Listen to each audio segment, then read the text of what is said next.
IPS Evening Deprogram, April 23rd, 2025.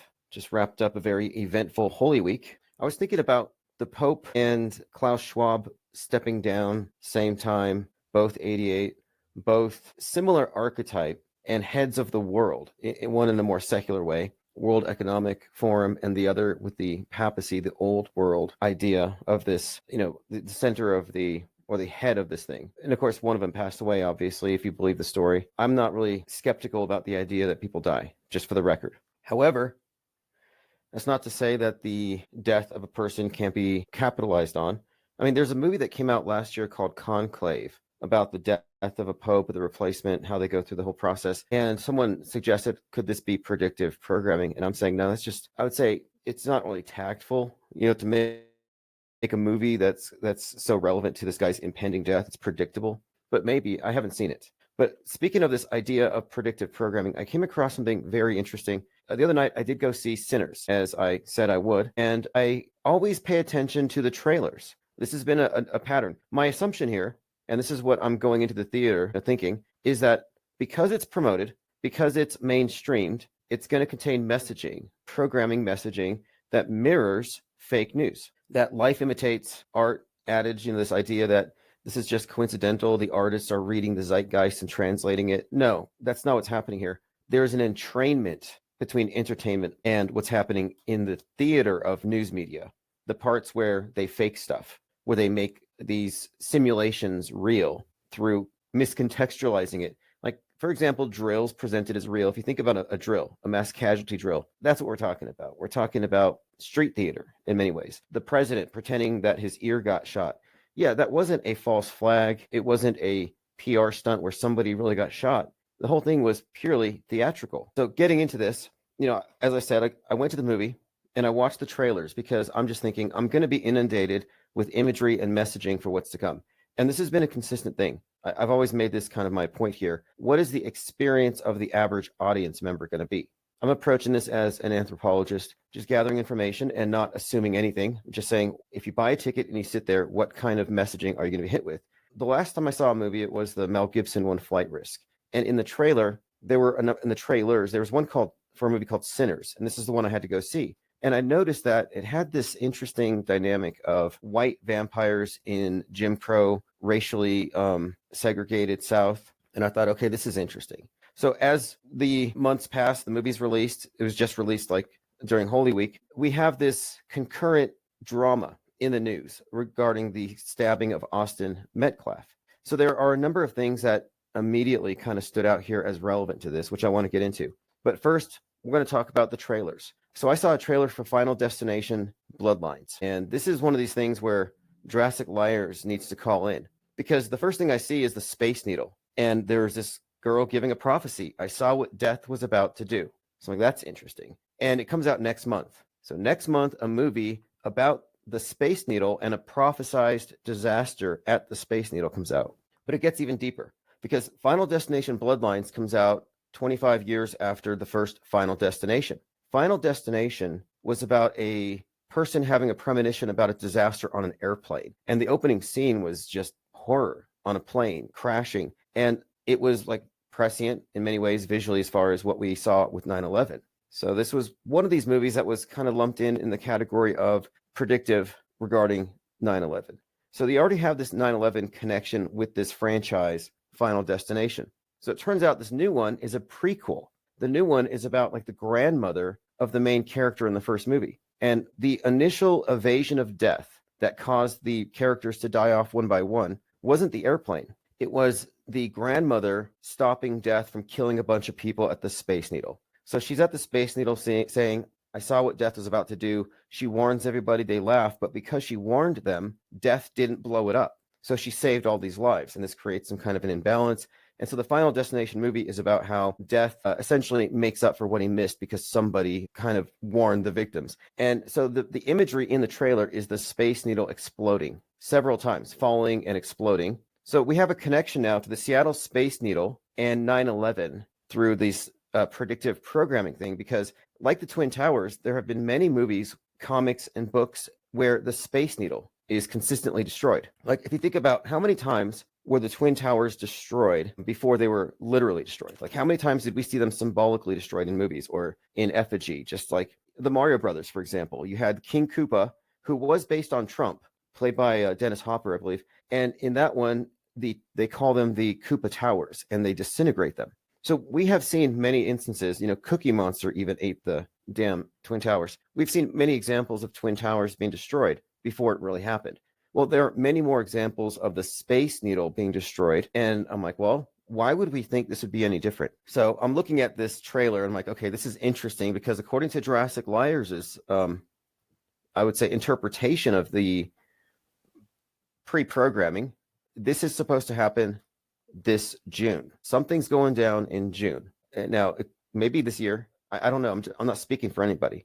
But what I'm saying is we have been looking specifically at June 11th, 2025, as this is the day to watch Seattle and the Space Needle. So it's kind of funny that in May, we have the imagery of the Space Needle being destroyed, all tied to a prophecy and connected to a movie that was already connected to the body of predictive programming for, 9/11. So anyway, the fact that it's coming out right before June is interesting, eerie. A Final Destination trailer has a Jenga tower falling down. So in the trailer, you have the Jenga game and somebody pulls it and it falls. This is something that happened in Leave the World Behind, the one that was produced by the Obamas. And when they pulled the Jenga tower here in Leave the World Behind, you hear a drone and it's dropping off this Death to America literature in Arabic writing. So you have these allusions to 9/11 in Leave the World Behind with the Jenga tower falling. Now in this one, the Jenga tower falling is also in the trailer.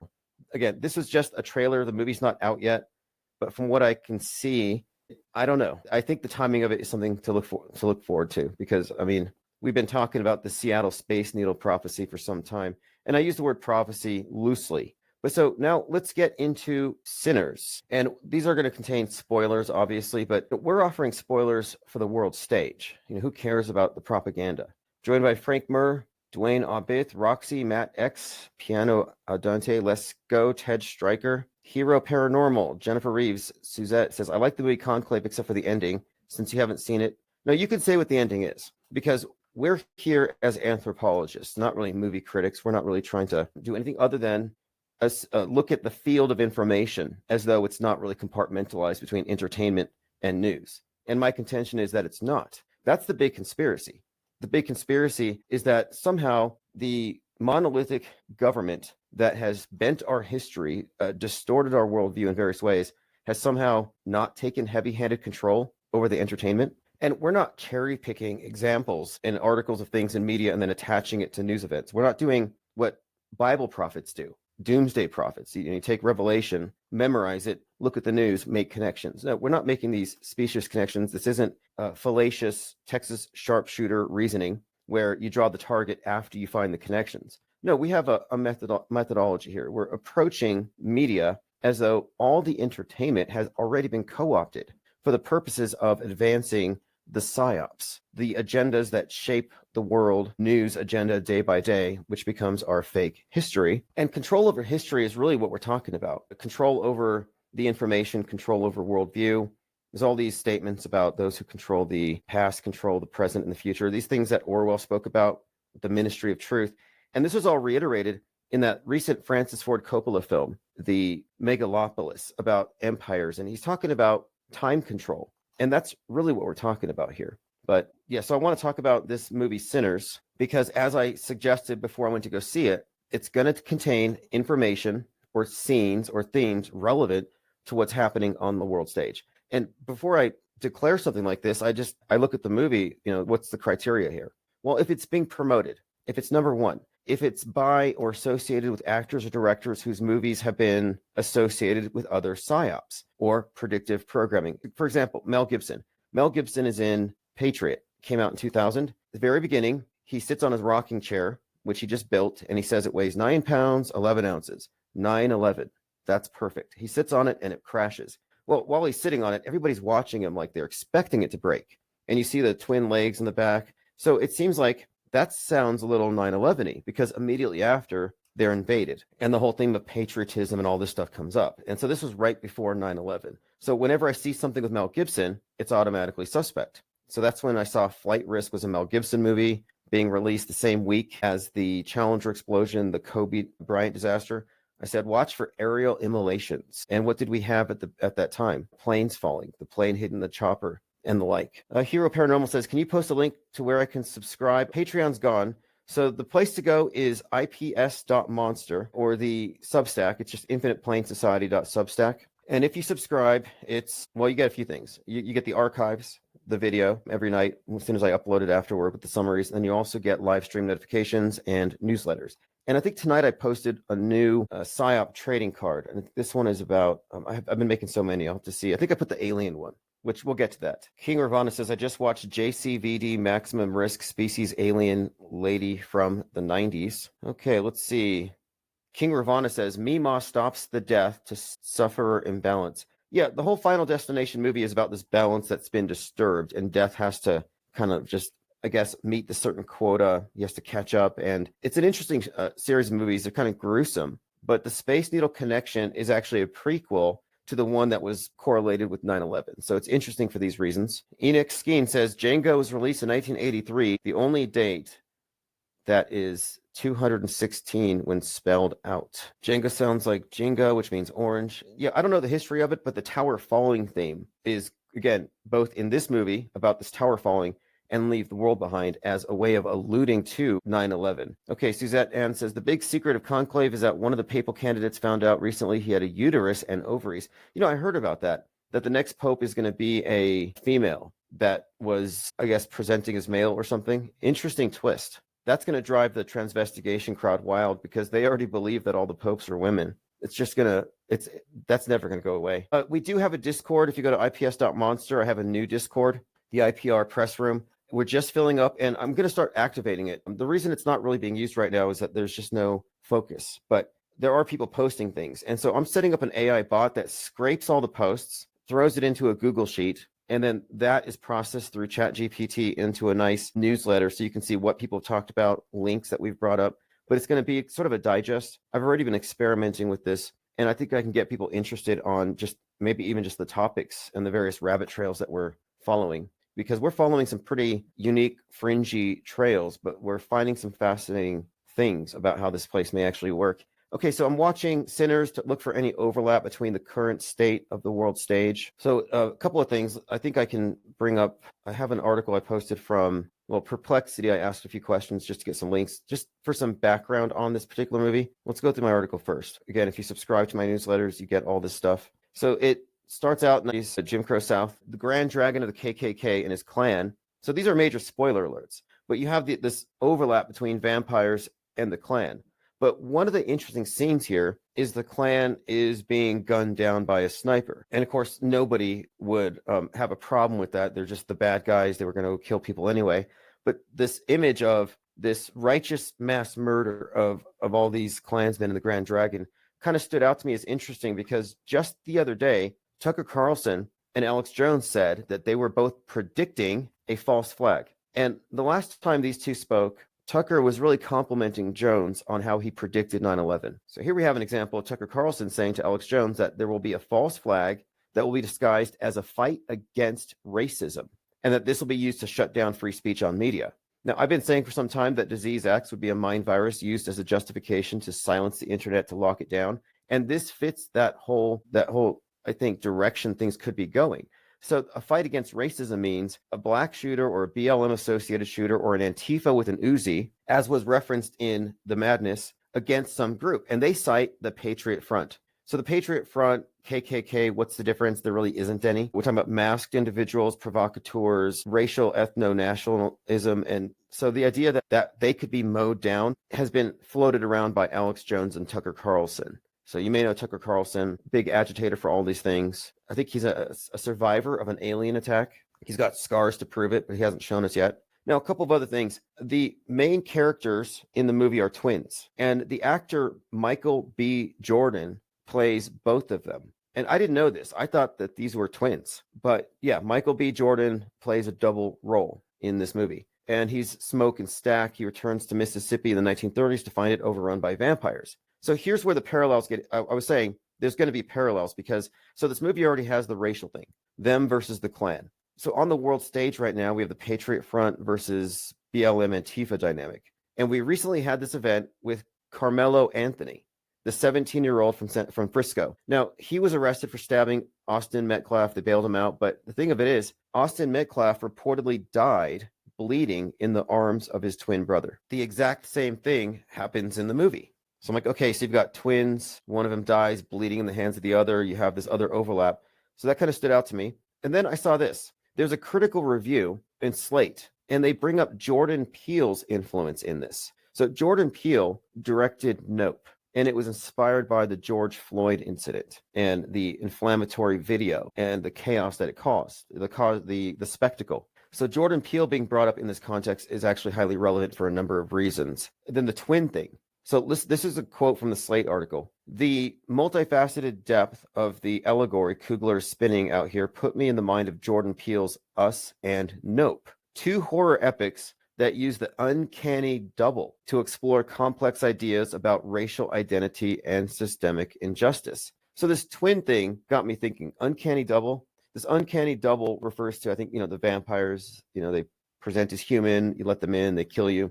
The Klansmen, who pretended to be businessmen selling them this building and then going in to kill them. But the double thing, the twin thing, being built into this thing also mirrors this story of these twins. And we were like, what is the significance of twins? And I thought this might even tie into the, not literal twins, but the Pope and Klaus Schwab, getting off the stage at the same time. And then the number 88, of course, is heavily associated with the Twin Towers. So there's some interesting symbolism to look at here.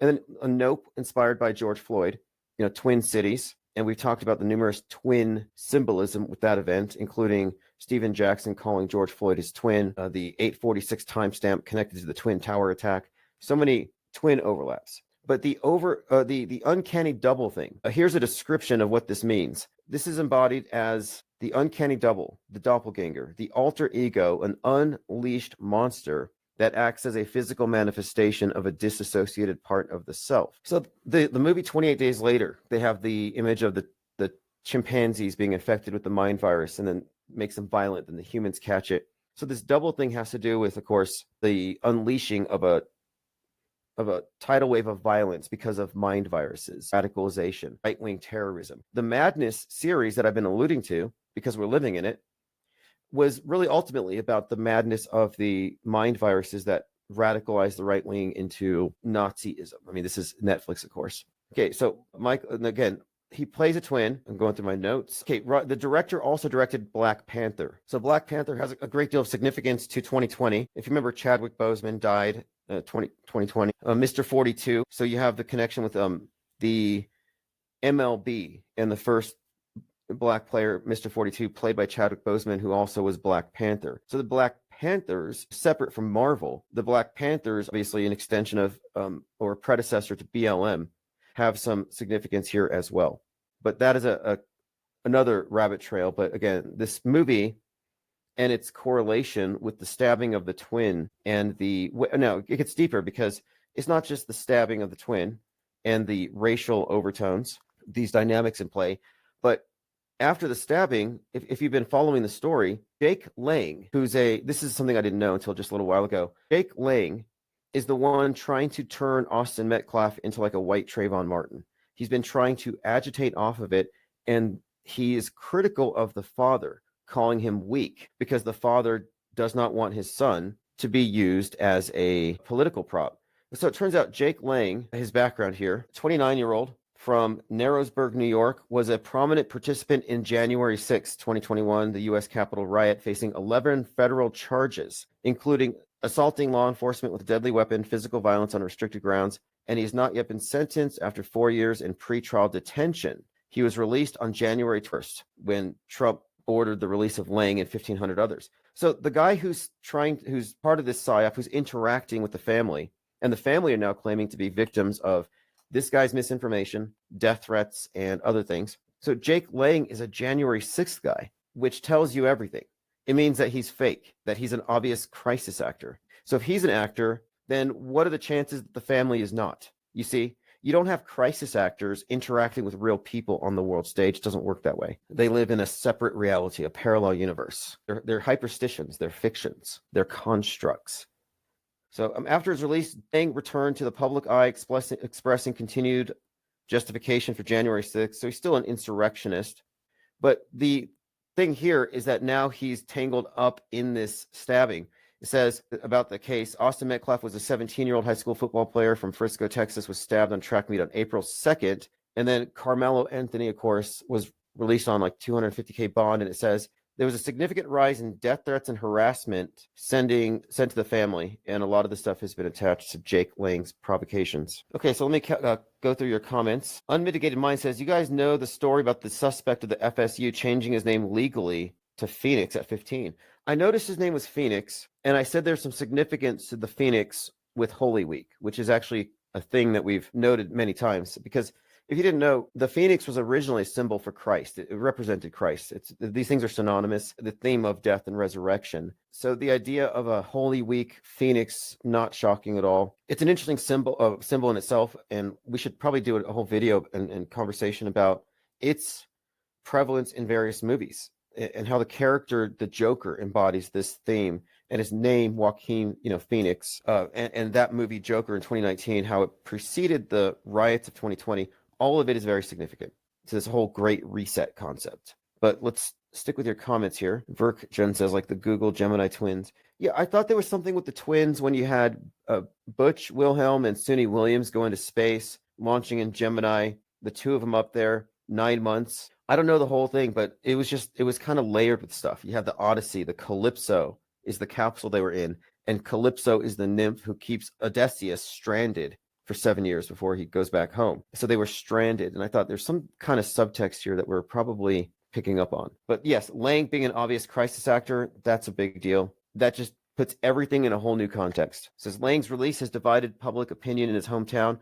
So his whole thing was getting in the face of the father, getting on the phone and saying, this is a systemic problem. This is that your son is a victim of Democrat policies, politicizing some other person's son's death. But it goes deeper. So Jake Lang has also been critical of the father's GoFundMe account and how the goal went from 6,000. Listen to this. This is actually from Jake Lang. He says, is Austin Metcalf's father grieving, or is he a grifting sperm donor? April 2nd, Austin Metcalf is stabbed at his high school truck meet by a violent thug, Carmelo Anthony, and it's all caps. Subhuman scum, weakest father in America, Jeffrey Metcalf, logs into a GoFundMe and says, my son, Austin Metcalf, was stabbed today at a track meet. Now, anybody who has a family member died going right to a GoFundMe account, yeah, that's kind of, I don't know if there's some kind of, I don't know, there's something sociopathic about it, psychopathic about it. I mean, that's not the first thing you would think, especially not a father with a grieving son and mother. I mean, to me, that is unbelievable that he would have done that. So I understand that. Money starts flooding in. Like, one of my questions is, why them? A lot of people lose family members and they don't rush to GoFundMe. In fact, there's a lot of scams you have to watch out for where people say, my loved one died, can you give us some money? Panhandlers raising money for fake funerals. So it's kind of an unusual thing. And I'm surprised GoFundMe even allows it. Like, what is the basis? And it's the same thing we saw with Daniel Penny and his legal defense, where you have these PSYOP characters getting a conspicuous war chest, just like huge amount of money and support, with like celebrities giving money to Daniel Penny. I think Kid Rock gave him like, was it 50K? But anyway, in this case, it says here, this is Jake Lang. So the father sits behind his computer all day while his son's blood is still wet on his other son's shirt, proceeds to update the fundraising goal 7 times on April 2nd. So it went from 6,000 to 9,000 to 13,000. And I think the goal went up to $1 million. So here he is calling out the father as greedy. And he says here, your weakness and greed and your heartless cuckolding to your son's killers put, in all caps, all white people in jeopardy. So you can see this is a January 6th guy, and he's throwing out some very inflammatory racial rhetoric here in terms of like trying to create a race war. So this is exactly on brand, by the way, with a lot of these right-wing types, from Tucker Carlson and anybody talking about get out of the cities and anybody supporting Daniel Penny, they all kind of jump onto this whole bandwagon. Like, they need to they want their own BLM. They want a White Lives Matter. They want a white Trayvon Martin. And it's interesting that the father, again, is pushing back against it, but he's kind of being used anyway. So he goes on to say, you are a disgrace to white fathers. He says a lot of really crazy things. So again, I'm just reading a tweet from a January 6th participant Jake Lang calls himself a political prisoner. So you're looking at a Fed, basically. There's no other way to look at it because nobody died on January 6th. The whole thing was a provable hoax. If you were a part of it, you were aware that it was fake. Nobody got tricked. Nobody walked into a staged riot and just got sucked into the system and got arrested. There were no January 6th political prisoners. The least believable one is Jake Chansley, the guy with the spear. No, he was not really in jail. He was not in prison. He was getting training to be some kind of new age conspiracy theorist to hype up the QAnon people. These are all actors. And literally, I mean, Jake Chansley, the QAnon shaman, is an actor. You can look at his IMDb, performance artist or whatever. Okay, so this is Jake Lang's tweet. We'll get past that. I'm just pointing it out that this is a dominant narrative right now. And that you got a character who was in one of the biggest psyops of the century, January 6th. And here he is hyping up the dynamics of this particular event, putting it in a certain context that I think puts it in the same context as the film Sinners. So the bleeding twin is just an overlapping thing. So am I making any predictions based on this? Well, it's kind of interesting because if you watch a movie like Sinners, you hear a lot of slurs and you see a lot of attitudes and things that you don't really see in real life. So it's like they like to pick at old wounds with these movies, generate animosity. They really literally demonize white people in that movie by turning them into the vampires. And it's a really, I mean, they kind of play it off like, well, the Irish were vampires, and so it wasn't really oppressed people. And the Klansmen weren't all the same, but I don't know. I mean, even the Irish vampires were Klansmen. Okay, let's continue here. Going through my minds.com/Infinite Plane Society. So we talked about the Space Needle falling and Sinners as it relates to the fatal stabbing of Austin Metcalf. So here's the new PSYOP trading card. You can get these at infiniteplanesociety.com. I have them on eBay. I have them everywhere. And the idea here is to proliferate these. These are stickers right now, but once I've created a sufficient number, we're going to sell them like packets, like Pokemon cards. So this one says Invasion, and it just has a CIA agent putting on an alien mask. Is anybody still waiting for this? See, I don't think they're going to bring about literal aliens. I think the alien invasion is really a couple of things. It's a rapture story for the atheist. I think it's part of this religion of Nasatology. That's one part of it. It's because there's different versions of it. Sometimes the aliens are bad and they're destroying us because we're destroying the earth. Like they're Gaia's angels of wrath and judgment. Other times they're benevolent space brothers bringing us technology and helping us to evolve because they're more evolved versions of us, like angels are perfected humans because they've shed their bestial natures. And then other times they're kidnappers and probers and they create hybrids, which is very biblical. If you look at the story of the Watchers mating with human women. So you have all these overlaps. So I tend to think that the alien mythology is simply mythology. I don't think there's going to be a literal alien invasion, but I think it's a fascinating topic. Oh yeah, let's talk about Wiz Khalifa. So Wiz Khalifa was talking to Mark Lemon. Let me see. Lamont Hill. Excuse me, Lamont Hill. Mark Lamont Hill was shocked when Wiz Khalifa brought out his flat Earth theory, and this is pretty good. I listened to the whole thing. I don't know if you all heard this. I'm going to go ahead and share it. I'm going to play some of it because he's not really wrong. I mean, what he's expressing here is what I consider to be a bit of a agnosticism, not even believing in space travel. But there's something else that he said that was interesting. He suggested that, and he pointed at the floor to describe, he said Earth could be right over there and there could be other places. And so this is kind of interesting because the only idea that ever made sense to me about why they would distort the maps is because they're hiding resources. But of course, we know they wouldn't distort the maps. It's not like they would lie about history. It's not like they would fake the news. So certainly we can trust them with cartography and not hiding and concealing any real estate. Okay, so this conversation is pretty decent. And again, he doesn't believe they even asked him about Kate Perry. And his answers it's like I love imagining shit. Like, why? Yeah, for sure. Yes, 100%. Is the Earth round? I would say no. What shape is it? I just believe that we live on a flat plane. Yeah, like a huge flat plane. Yeah. It's only because I've traveled so much and I see like... Did you ever get to the edge of the earth? Nah. Now, this conversation goes on for 7 minutes and I think it actually gets productive. And what the opinion of Mark Lamont Hill is that he's not commenting on it very much, but he's basically saying, do you have the expertise to make these claims? he's kind of hands off, but he hears him out. But one of the best parts here is they bring up Kate Perry, and I want to find that part because we asked, do you think she really went up? Views about flat Earth and the Earth being round. Yeah, and we had spoke about it. Yeah, recently, I got that view. so, I tend to lean more toward astronomy and geology and physics and people who have seen the Earth and and like science. But that shit's fake too, though, right? Talk to him. What you mean? Say more. It's what somebody told you. Yeah, that shit. They tell you that so you believe it. Then we go. When you say that, I'm just curious. Who you thinking? Those people you was talking about. Well, I'm thinking about before science, like before Europe and all of that, when like ancient African tribes were looking at the Earth, they saw. No, that's some interesting points. Although it's not necessarily true that everybody knew it was a ball because of ancient Greeks, because you do have the Chinese, I think, who had something like a square flat, but they did have a celestial sphere. Now, I'm not going to play all 7 minutes of it, but I want to find the part where he comments on Kate Perry. That pertains to this, but I'm open to listen. Today, if they offered you the COVID-19. No, I don't want to hear about that. They got into other conspiracies. I think I might have earmarked it. Okay, yeah, actually, so I have it here. It says, now the channel has 5.6 million subs, and it looks like, okay, this is it. Let me just see if I can play this little clip. I think that A pandemic? Sorry. Yeah, but the whole Science. Predicated on science. right. And what I'm saying is, for it to be an effective conspiracy, it'd be very difficult for everybody, including people who have left the Earth and seen the Earth, including all the satellites, including all the technology that is predicated upon the Earth not being flat, for all of it to work.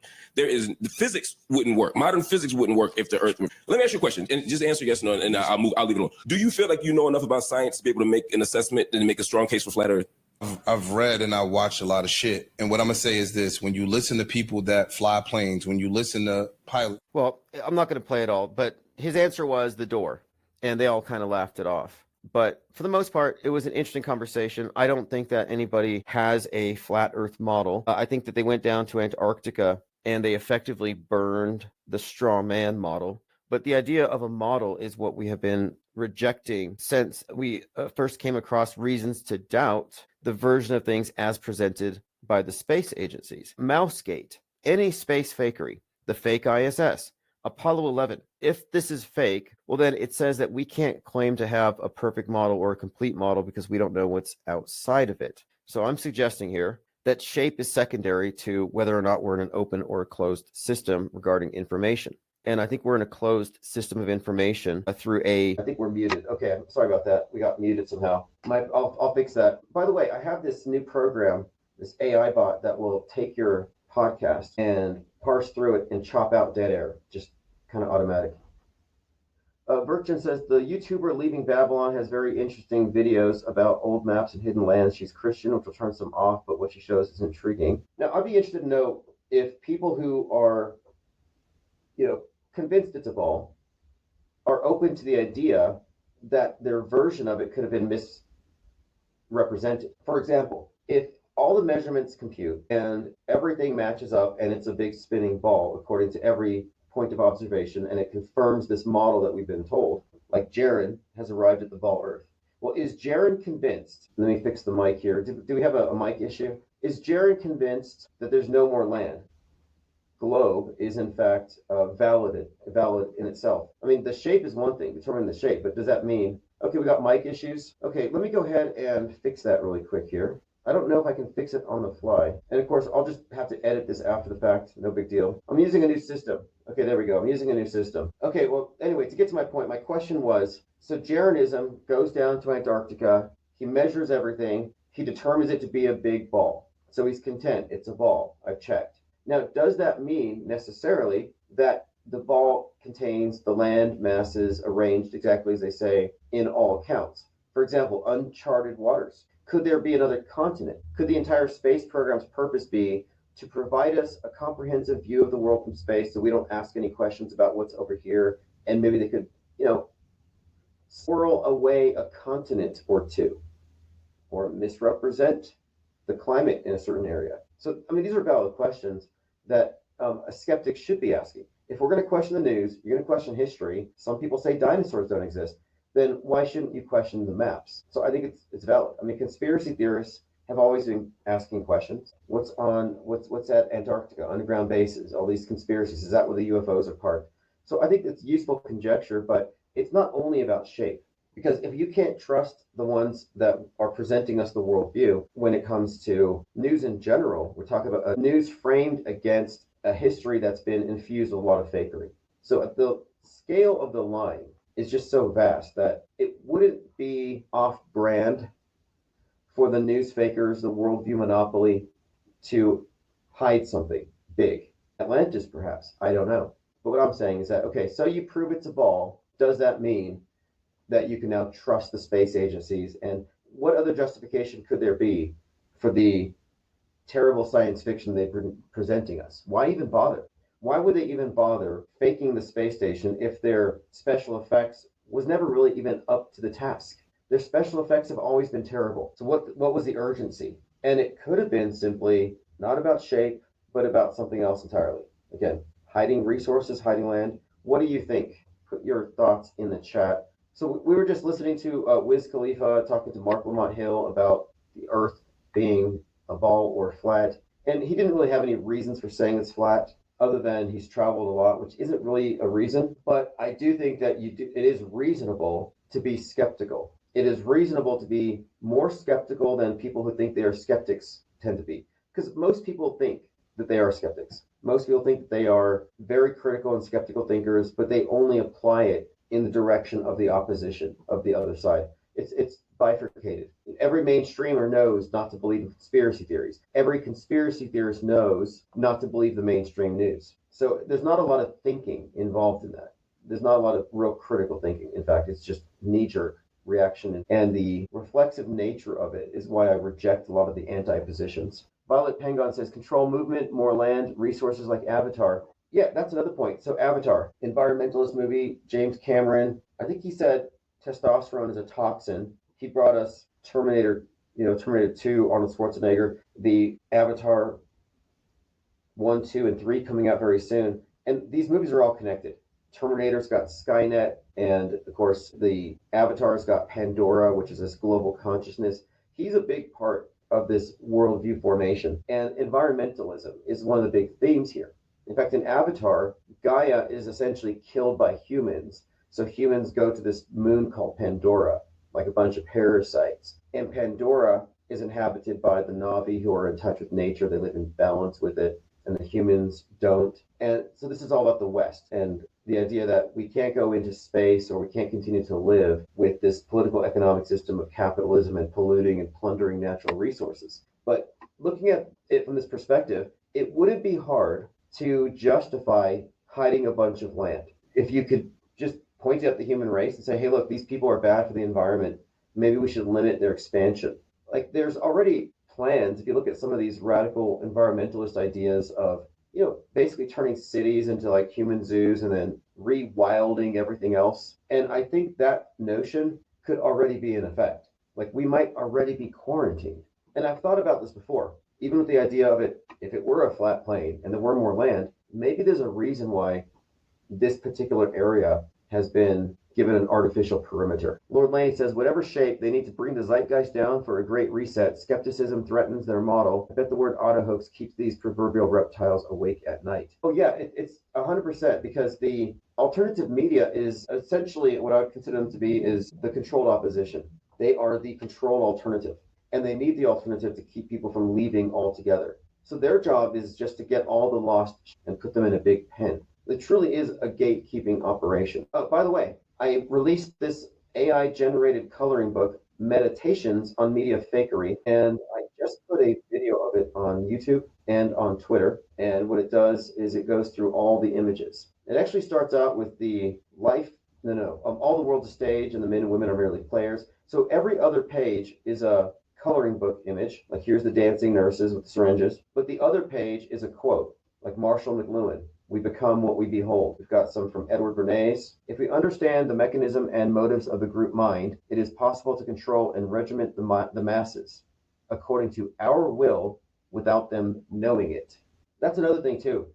Mass mind control is not a conspiracy. I mean, I don't know where anybody got the idea that that was a conspiracy. Nobody here is arguing that mass mind control is not a thing.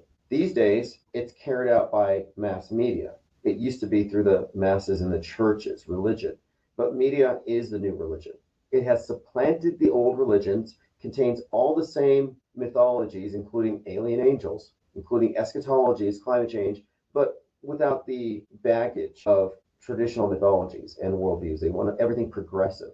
But it's essentially the same thing, mass mind control. And by mind control, I mean worldview warfare. I'm talking about a Truman Show or frame of reference that they put into everybody's head. What's up? One Eye Jack says, no bueno, Mr. Penguin. Did you guys hear about the penguin that caused a plane crash on January 19th somewhere in Africa? It says they didn't have the penguin contained and it caused the plane to crash. And that's an interesting date if you go back and look at January 19th and the movie ISS coming out with the ISS falls, the Donnie Darko connections.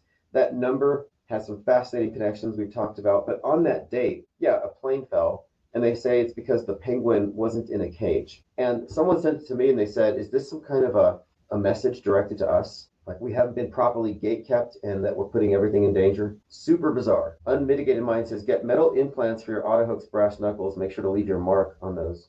You know, I have, not brass knuckles, but I found a figure eight. I found an infinity sign made of brass that you can use like brass knuckles. And it says on it, infinite impact. If you look at the images on the screen again, the cartoon images, like here you have one from the Boston bombing. Here's some bowl cut shooters. These are on the right. On the left, you've got quotes. Here's another Edward Bernays. The average citizen is the world's most efficient censor. He owns his own mind is the greatest barrier between him and the facts. His own logical proof is the most terrible thing imaginable, for it's made out of his own desires. Edward Bernays was the progenitor of public relations and knew how to influence people by playing upon their desires. We're talking about marketing, mass marketing. And I think it's important to recognize that mass marketing and propaganda are the same thing. So when we're talking about movies that have messaging placed there to influence how you interpret the news, we're talking about the marketing of ideas, of propaganda ideas. Like this is not mystical, it's not confusing, this is not a radical or an extreme claim. And I'm attempting to demystify it because the mystification of media has been one of the major guardrails that has helped keep a lot of people in that box. And I'm pointing out these explanations, these false explanations for what we see on the world stage can be dispensed with. We have something better. If you look at it as a model, what is your model of the world? It's what you perceive, your internalized version of things, your internal simulation of the world as you perceive it, informed by your experience and what you learn. But there's the other element of your indoctrination or your education and where you get your information. That's what augments your internalized Truman Show. And so your model for the world is that I live here, but I learn what's going on out there because the screen is a window that lets me see everywhere else in the world. So if you process everything as though you're looking out a window, you're treating it as though it's objective. You're treating the subjective, the manipulated, the deep fakery as objective reality. In other words, delusions. And this isn't far-fetched. This is how religions work. Think about all the people in cults who believe crazy stuff that they cannot ever test because it's an unfalsifiable model. So the mainstream media model is essentially unfalsifiable. They assume that everything they're saying is objective and they build their narratives on top of that. The conspiracy theorists are even worse because they accept the premise and then they have all kinds of alternative explanations that require additional leaps of logic, additional non sequiturs. You have to include the premise that this particular group is doing this for that. And it just builds and builds with these belief clusters. And I'm saying that that takes you deeper into the programming, which is why I refer to the mainstream mediation, MSM, as the basic system, the basic model. But the conspiracy model is MSM plus. It's more convoluted. It's very convoluted to say, hey, it's kind of strange that on the day that Trump was shot, you had all these movies where presidents were getting shot at. And these movies all seem to be prescient. Like there's no way to explain that if your model is mainstream other than coincidences. But the conspiracy theorists say, no, this is a simulation. It's a trick from the Matrix, or it's some kind of evidence that we live in a video game. Now, those might be valid areas to speculate, and you get into metaphysical speculation, I suppose, but there's no reason why you should see something on TV that makes you question reality, the reality of your senses. Like my senses can't inform me, but what I see through the TV can, because it's showing me some ultimate reality that everything is fake. So to me, that is a step in the direction of insanity, subjectivity, solipsism. And I see this these are mainstream alternative ideas, like the mainstream conspiracy theories. For example, the movie White Noise on Netflix came true when the train derailed in Palestine, Ohio. And it wasn't just that it was just like the movie, and even the mass media commented on it, but extras in the movie had to be evacuated from the real thing, from the real event, because it happened at the same place. So you're looking at these overlaps. So again, when this happened, InfoWars comes out and they say this is because dark occultists have to tell us what they're going to do in order to avoid karmic retribution. So now they're talking about dark occultists, so wizards, and some kind of force in the cosmos that does bad things to people that do bad things unless they somehow tell their victims first. So that's convoluted. That makes no sense. But that is the standard explanation whenever truthers see conspicuous coincidences between events on the world stage and in the entertainment. So I've been very critical of that perspective for some time because it's been given a pass. So here I am trying to objectively analyze the fake news. And I have people coming in and say, no, that's happening because of wizards. And I'm like, well, show me these dark occultists. Because the closer I look, the less mystical it seems and the more akin to marketing it seems. Like we're looking at marketing of propaganda surreptitiously that somehow bypasses all of the laws about subliminal influence. But every movie is an influence operation. Every movie is intended by its release date, by its proliferation, by how it's put in your frame of reference. Maybe not yours, but we're talking about consistent messaging, concurrent, consistent messaging relayed out there to set the stage for something. Like I would argue, think about how someone's indoctrinated into a certain worldview. They see rich people as bad as polluters.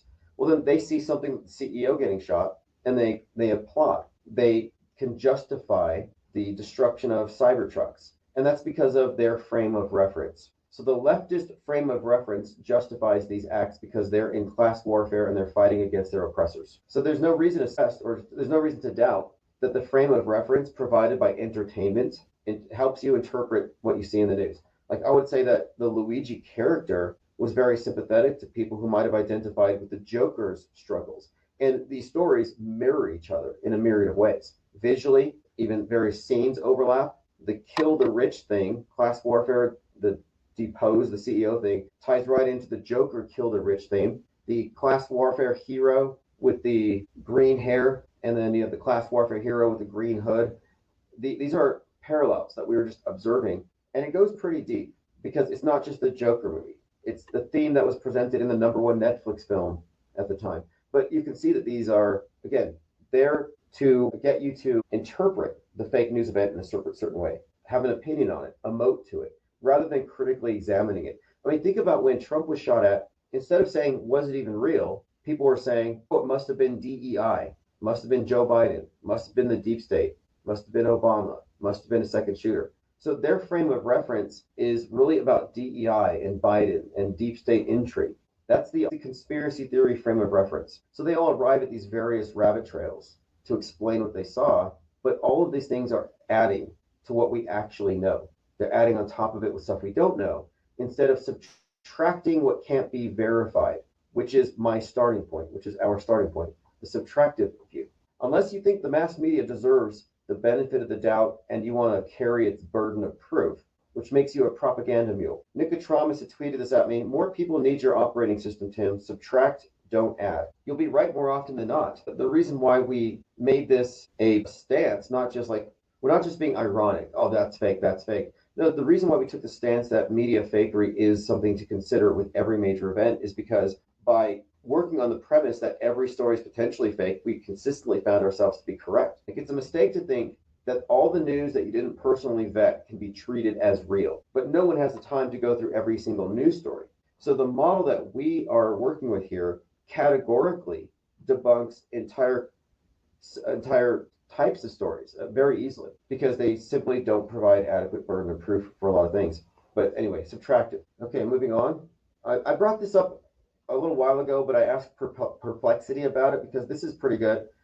MSM over-reporting mass school shootings. The school shootings that weren't. In August of 2018, NPR published an investigative report called The School Shootings That Weren't. They looked into the Department of Education civil rights data collection for 2015, 2016 for school-related shootings. because there were 240 reports. So this is like right on the heels of, Parkland.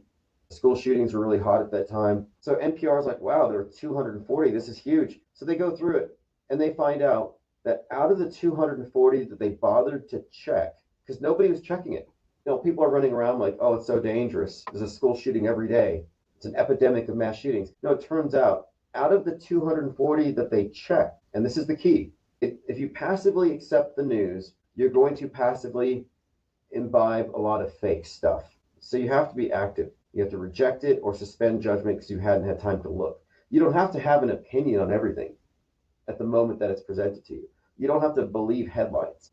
But here's what they found. Out of 240 school shootings, only 11 were real incidents. It says many schools or districts responded that there weren't any and they couldn't confirm these. So somebody's lying, systemic fakery. It says 25% did not even respond to their follow-up inquiries. Many events were misclassified. Reports of knives were lumped in together. Toy cap guns on a school bus was entered as a school shooting. One California school district was reported as having 26, but the superintendent said there had been none in 30 years. So this district is said to have had 26 shootings, but there weren't any in 30 years. So what other areas are there where we have been given fake news as real without any opportunity to fact check it or test it or reality test these claims? And this is just one area. It says the inaccuracies stem from haphazard data collection reported by local school districts. It sounds to me like a conspiracy. You don't have to have a theatrical production for every school shooting, just these big ones, and then you just report a bunch of them and people just assume, oh yeah, this happens all the time. The Department of Education relied on self-reported data from thousands of school districts without verification or spot checks. So again, somebody's lying. Now, why would they lie? The NPR report highlighted the importance of accurate data in shaping public perception and policy decisions about school safety and gun violence. The findings suggest that while school shootings are a serious issue, the frequency was not as high as official statistics indicate. Fascinating. It says this report was of interest to Northeastern University criminologist James Allen Fox, and he says that statistically, schools are safer now than in the 90s. And the 90s was really before school shooting started. Bertrand says some people propose there's more land in the north. Yeah, look, everybody's talking about Antarctica. Somebody needs to go check out Mount Meru. And we have a good reason to believe there might be something there, because this supposed magnetic mountain, 33 miles in circumference at the center of the North Pole, was talked about by Gerardus Mercator. So you have someone on these voyages of exploration who was there writing about it to John Dee, who coined the phrase British Empire. Like, these are not insignificant historical characters. The fact that they talked about it says that there's something to see. So I'm kind of interested to know if North Pole is nothing. And I think there's a series called His Dark Materials on Netflix. And I think it ties into the Golden Compass. But anyway, His Dark Materials is exactly that. That if you keep going to the north, you actually enter some kind of other world where the people are psychic, imbued with certain powers. They're other beings. And that we down here are just sort of like in the Matrix. It's a series that I watched, again, His Dark Materials. It also has this reoccurring theme of those people from the northern areas come down here to harvest the soul energy of the kidnapped children that they take. So I don't know what it is, this fixation. So many movies where this theme of soul harvesting seems to be very prevalent. Okay, let's see here. We're talking about the fake news of the day. So Mick West is always debunking UFOs. It's one of his main things. And I asked him yesterday, I said, has it occurred to you that belief in UFO is part of the state religion that has replaced traditional mythology with contemporary science fiction counterparts? I've noticed many atheists believe in aliens, but not angels. And I get the sense that aliens are just an updated version. I find it very inconsistent that Mick West can debunk all kinds of UFOs and drones and chemtrails, but he believes in the ISS. I find that to be very inconsistent. Let's see, Tim Pool is in the White House. People are giving him crap because he's wearing his beanie, but Tim Pool in the White House, I don't know if this is worth hearing. None of these individuals have any credibility with me, but they're worth paying attention to just to know what alt media thinks. And these are more culture warriors than conspiracy theorists, although the conspiracy theorists see these individuals as mostly on their side. or possibly swayable, like they could like allies against the mainstream, but they're all gatekeepers. It pretty much goes without saying. All right, let's see what we have here. I'm going through my tweets now. Here it is. Now, this is an interesting one because I got into this discussion with John LeBon about predictive programming. And, people have their own takes on things, and he doesn't believe in it, which is fine. I don't, quote, believe in it. I'm just observing it because I don't see myself as the one making predictions or drawing these connections. I'm saying, no, I'm pointing out the connections planted there by media. And our research has expanded beyond looking at past media, but looking at what is happening in the now and how the timing of it reveals something. And I can give so many examples, but without going through a long list, just the fact that a news story on the world stage, a fake story comes out in the wake of something with a trailer, a movie at the same time is an eerie coincidence at a minimum. So we can agree that these are coincidences, that these are happening. But what happens when you document dozens of coincidences? Well, it's a pattern. And so we're trying to figure out what is the explanation for the pattern. Are we having sound problems? We're using a new system, and so I think we might be having issues with sound. Just one second. And I haven't been updating the archives in the podcast. It's been a couple of weeks. I've been very busy.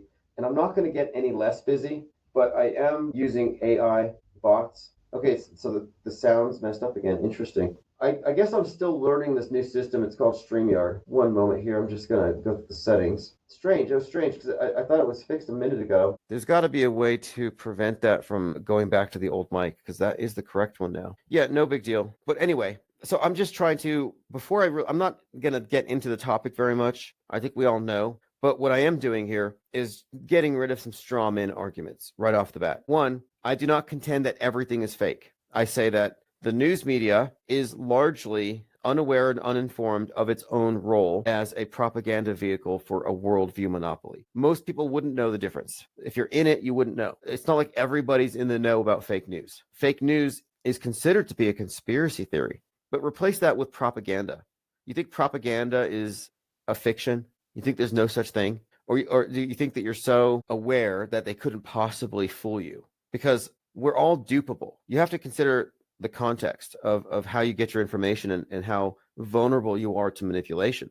You go to a magic show and you sit in the seat, you cannot possibly reverse engineer the illusions. The illusions are designed specifically to fool the people who are in the seats. If you wanted to see through the tricks, you'd have to go backstage, beneath the stage. You'd have to see from different angles. So we're given a selective view where you're not given enough information to know it to be real. You just have to kind of trust that they're not doing magic tricks on you. There's a lot of trust placed in it.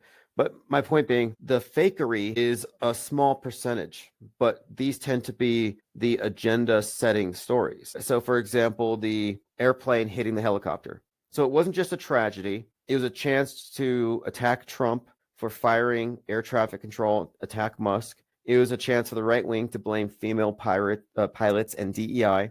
So a female pilot caused it to happen, is what they said. They said it with another one, too. And then you had a Navy SEAL turned helicopter pilot who crashed, and he was black, so they called it DEI. Ann Coulter called it DEI. So the right wing gets to be accused of being racist. Meanwhile, the left wing is attacking Trump and Musk for downsizing government, firing people, and causing these disasters. So I'm saying that these fake stories create all kinds of ripples where people with their strong opinions go back and forth with the assumption that the thing was real. So that fake event is a major narrative driver. And if you look at the number of fake events that we continually discuss and the effect that they have, then it's impossible to ignore their influence on news at large and how that does become our history. So here we are living in a history infused with a bunch of fakery. So that's not for dispute. And if you're willing to entertain the notion that dinosaurs have been faked or that history is faked, then you should recognize that that's not separate from the faking of recent history through news. They make history through the news day by day. So it's continuous. So we can already note that the worldview that we collectively share is news bent. Doesn't mean it's fake, but it means that the consensus agreement over what happened is largely BS, propaganda, and the truth doesn't get reported. The media doesn't report on its own fakery. The alternative media operates like media itself. It's not critical of itself. It assumes that its vantage point is objective, and its followers also fall under its spell. So just to lay the groundwork here, I'm not saying everything's fake, But what I am pointing out is that media fakery exists, and we have to recognize this as a factor in every story. And we have to consider that the effects are cumulative. It's been going on forever. So now beyond that, what we're pointing out with the entertainment is just that it is another arm of propaganda. What is the difference between news propaganda and entertainment propaganda? And what would make you think that there's any difference since they're stemming from the same source? And what we keep pointing out is that there is a consistent overlap between the two that cannot be explained away as mere coincidence, and to refer to it as a synchronicity from the universe or simulation is fallacious. It's the divine fallacy. So the only logical, reasonable explanation is that our news-bent reality, our distorted history, is the product of our belief in what we're told is true. And our belief is informed by a frame of reference, which is also informed by the entertainment media that we all take in. Books, video games, everything is a part of it. Every venue, the music, it all ties into this. So what he said to me was this, because we're having this conversation about predictions. And I said, well, I'm pointing out how lots of what's happened on the world stage has been following what we have seen with the madness. So I'm not saying that people watching Netflix are robotically imitating what they see. That's not what I'm saying. And I'm not saying that the people have to be aware of these connections. No, I'm saying that they're just being exposed to ideas. It's a data dump. But he's asking me, could you not have forecasted and predicted how Elon would have been characterized in the media without watching the madness? No, because the madness with specificity said it didn't call him Elon Musk. I made this inference, and later it was talked about by a lot of reviewers because that's obviously the intent. That's not even for dispute. But the thing I said was, according to this movie, there's a tech billionaire who helped steal the election, who's financing far-right neo-Nazis to commit extreme acts of violence. And this big bad CEO is based on Musk. And the thing is, after this came out, Musk does the Hitler salute. After this came out, Musk's car is called the swastika car, and he's compared with Hitler.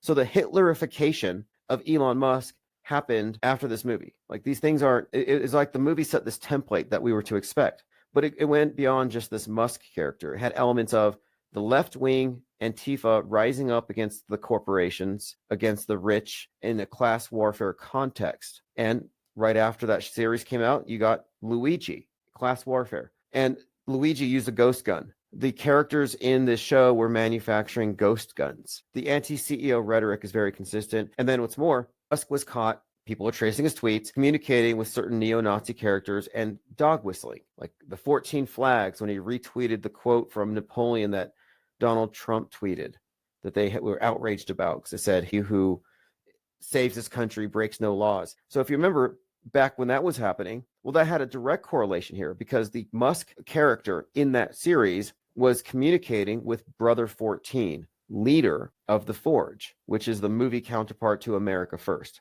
So I'm looking at these overlapping characters. One of the characters is Lauren Jennings. She's a conspiracy theorist and an independent journalist. And she finds out that this tech CEO had tampered with the election. And when she tries to break the story, she gets killed. And I noted that Lauren Jennings and Laura Loomer are very similar characters. Like, there's these parallels. So I pointed this out. Months after I pointed this out, Laura Loomer says, because of what I'm exposing, I'm getting death threats from the NSA. And then she starts tweeting at Jack Dorsey, accusing him of election interference in 2020, and that the information is out there because Twitter is a crime scene and it's going to be exposed. So I'm like, that's interesting too. So then at the same time, Laura Loomer is being called out by various mainstream outlets as this crazy conspiracy theorist who's so crazy that she can't own a gun. So they're already throwing it out there that she's had potential threats of self-harm in the past. I'm saying is that these world stage characters, and you can't say Musk isn't one. There's a dozen different ways we can point to now how these are actors on the world stage. Same applies for Laura Loomer. Loomer was the one who jumped on the stage in 2017, Julius Caesar in the park, where they were killing Caesar, but it was a guy dressed like Trump. She's the one who called out The Atlantic and Time Magazine for referencing the Trump assassination. And so she's been a part of this. I would say gatekeeping this particular psyop. So to answer the question, though, I'm not making these connections. Rather, I'm pointing out that there is a one-to-one tracking of, quote, reality and entertainment. But the key distinction here is that the reality that mirrors the entertainment is all the fake stuff. It's axiomatic to say all predictive and concurrent programming only references fake events. So once you recognize that it's only pointing out the fake stuff, that it only tracks with psyops, then you can take away all the talk about wizards and occultists and karma and satanic sacrifices and deep state murders, and you can get rid of all that MSM plus claptrap. So here's an article. A Netflix show dreamed up Luigi Mangione nearly 2 years before he allegedly killed the CEO. The article is called What If Luigi Got Away? Because in the movie, it's about this leader of this bad group dying, the CEO gets assassinated, but the killer, because he's a class warrior, is protected by the community. And this article, which came out in the Portland Mercury, was all about how if Luigi had only made it to Seattle, they would have protected him, like the character Munchie in The Madness. So what I'm saying here is that life follows art? No. Psyops follow entertainment. Psyops are entrained with the entertainment. And the fact that the movie was made a couple years before is further evidence of this. I have so many examples. I mean, look at A Man in Full based on a Tom Wolfe novel that they distorted the story for Netflix where they made the main character Trump. Charlie Croker is Trump. And if you look at the breakdown of the characters, you can see these perfect overlaps. But they're throwing in real-time political messaging in movies that were produced a year or longer before the stuff actually happens. So when A Man in Full came out, there was a lot of talk about Barron Trump staying with his mom and she's trying to protect him from Trump, just drama, political soap opera. But that was the main thing in their relationship in this TV show. So the TV show comes out at the same time you have this crazy dynamic with Trump and Melania, which could all be fake. But I'm just pointing out that how could they have known? How could they have timed it? Now, there are a couple of other points. So the article says, yes, the Netflix dreamed up a Luigi. And I said, I only watched it. And he said, how do you decide what to focus on? Which is a valid question. How do I decide that this movie is relevant for its programming value? Well, one, I watched the Netflix one because it was the #1 trending movie. I'm not watching stuff because I like it. I'm watching it because it's trending and it's being force-memed into the psyche, into the zeitgeist. I saw the trailer for Mickey 17. And just by watching the trailer, I said, look, I saw this character. He looked like Luigi, smiling with the hoodie. So this movie's going to contain something. It's going to have to. That's the model that we're using here. And I tested it. What happened? Well, you look into it. Mickey 17, which I haven't even seen yet, has a character played by Mark Ruffalo, who's based on Trump, who gives a xenophobic speech and survives an assassination attempt where a bullet grazes his head. So what do you call that? A coincidence? Because I can point to several movies with the same exact coincidence released at the same time, including Batman Caped Crusader, where Rupert Thorne has his right ear cut. And then, of course, you got Harrison Ford as a president getting shot at while he's at the podium. Came out the day before. So are these all mere coincidences? How do you explain these things? So the go-to explanation has been reach for the mystical, reach for magic, dark occultists. We're in a video game. Reach for unreality, subjectivity, and a schizoid break from reality because nothing is real. What we're shown on TV is fake, then reality's fake. See, that's called mistaking the map for the territory. And that's what they want. They want you to think that the Truman Show in your head is the real world. Nope. The Truman Show that they installed in your head contains a bunch of BS that you can just kind of prune. You can cut these things out. You don't need them. You don't need to be paranoid. You don't need to be afraid of 5G towers or ocean levels rising or alien invasions or planet killer asteroids or bowl cut shooters. All kinds of things I could name that are literally just hyperstitions and delusions. But what we have been arriving at here simply is that one of the ways that they hide the conditioning that goes into the psyops, into the fake news, one of the ways they hide it is they plant false narratives through big channels like InfoWars, where anytime you see a coincidence, invoke magic, invoke higher powers, and convince people that they're crazy. So then you go to your family and you're like, hey, I think we live in a video game simulation because this and this and that. And they're like, no, media is objective. These are mere coincidences. You just have apophenia. And it almost seems as though they have purposefully put ideas out there that would make one diagnosable. So if you start noticing the news is fake and it really becomes a focus of yours, at some point, they can just shut you up, like Laura Loomer.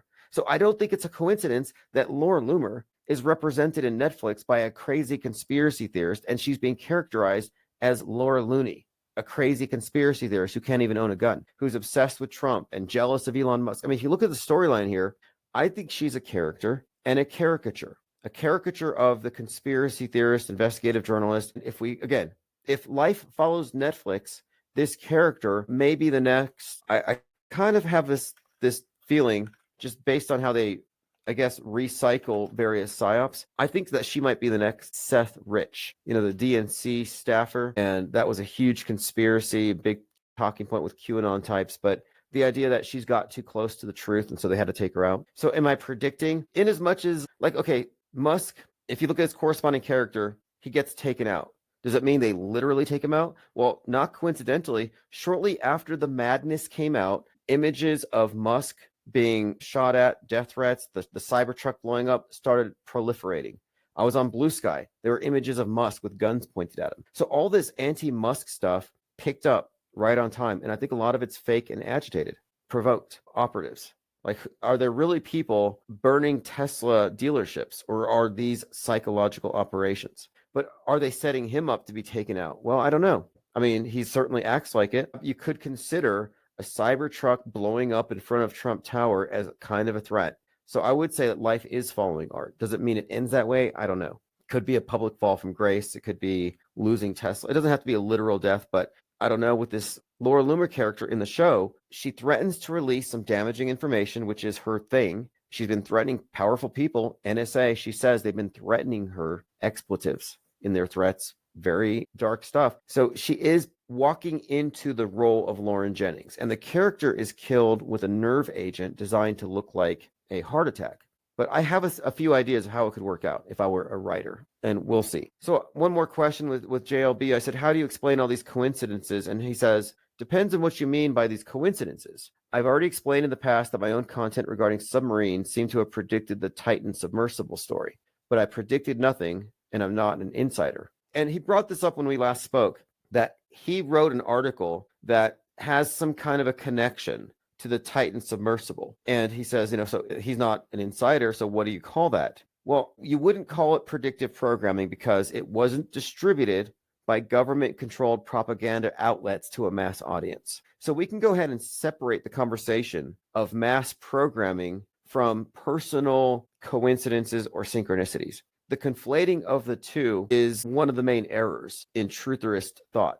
The truthers are conflating media synchronizations with synchronicity itself. These are two different things, but it's deliberate. I think there's been a deliberate attempt to conflate the two, but there is no reason to. I make the point of saying that we are the only objectivists on the world stage for a reason. Okay, now one more point on this, because I'm trying to break this down into the simplest terms, because we are regularly predicting predictive programming itself. So I watched this movie Sinners, and I'm saying, watch, this is going to correlate with the twins getting stabbed. And the main facet of the twins getting stabbed was the part where the twin, and you see this in the movie, you see this on the news, where one of the twins, Hunter, is crying, talking about how his brother Austin died bleeding in his arms. So I'm like, okay, twins, one of them dies bleeding in the other's arms, and then it's been thrown into this racialized context. So in the movie, yeah, you got the white Klan's vampires killing one of the twins who literally bleeds to death in the other guy's arms.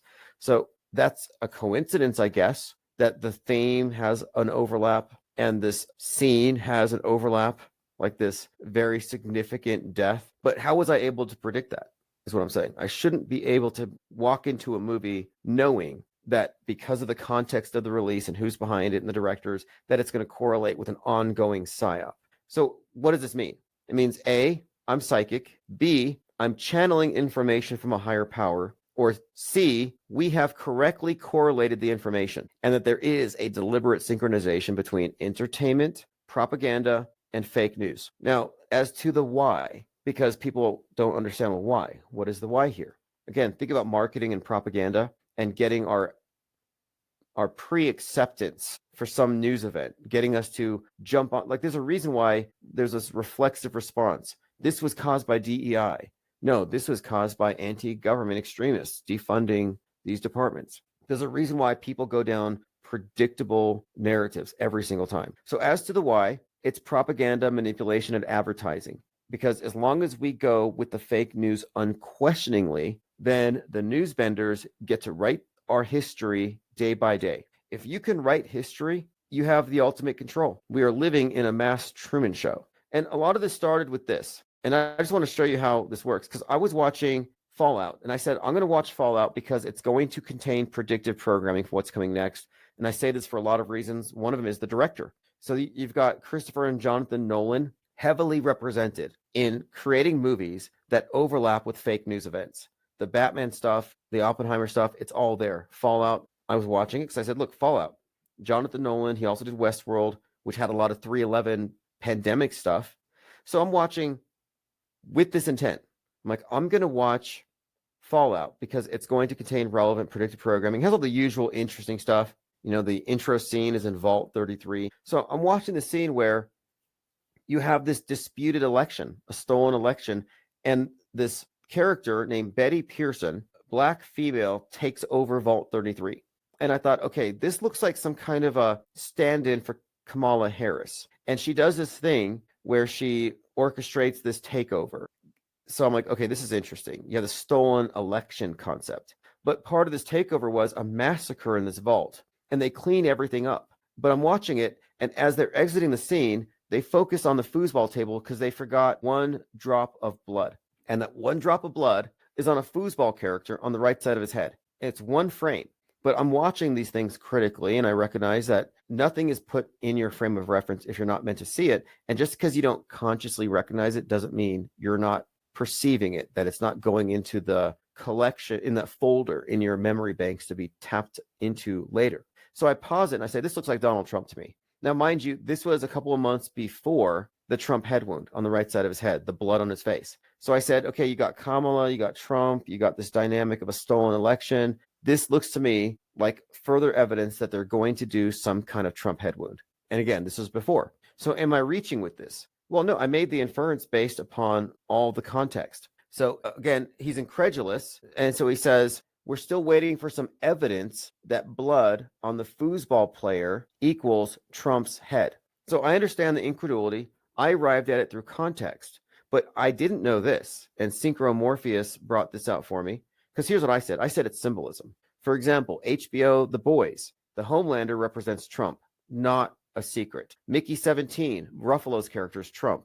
So beyond mere social criticism, these characters are performing in these scenes that are building up for this incoming assassination attempt. And I said here, whether or not you believe in predictive programming is immaterial to the fact that these are alignments, specifically the synchronized release of these various films. Now, interestingly enough, I told you how I arrived at this being Trump. Synchro Morpheus found that the foosball character is actually a Fallout character called Vault Boy. And Vault Boy has been memed as Donald Trump as far back as 2018.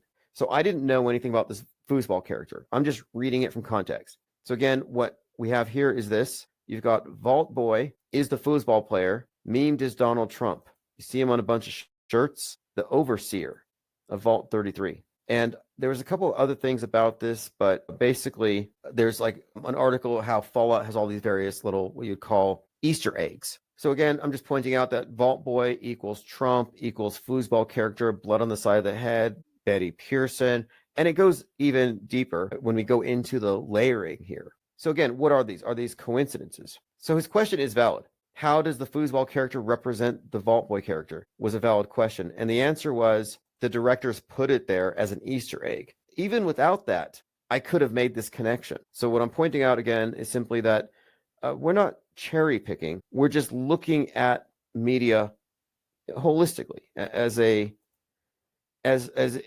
gestalt, as it all creates the zeitgeist. A couple of other things. I found an article on Reddit. People were talking about Final Destination. Final Destination came out before 9/11, so a number of people are discussing it. And I didn't know this. While filming Dr. Strangelove, Kubrick got a visit from the FBI and Air Force intelligence because the bombing sites were top secret, and the ones that he used were too close to the real thing.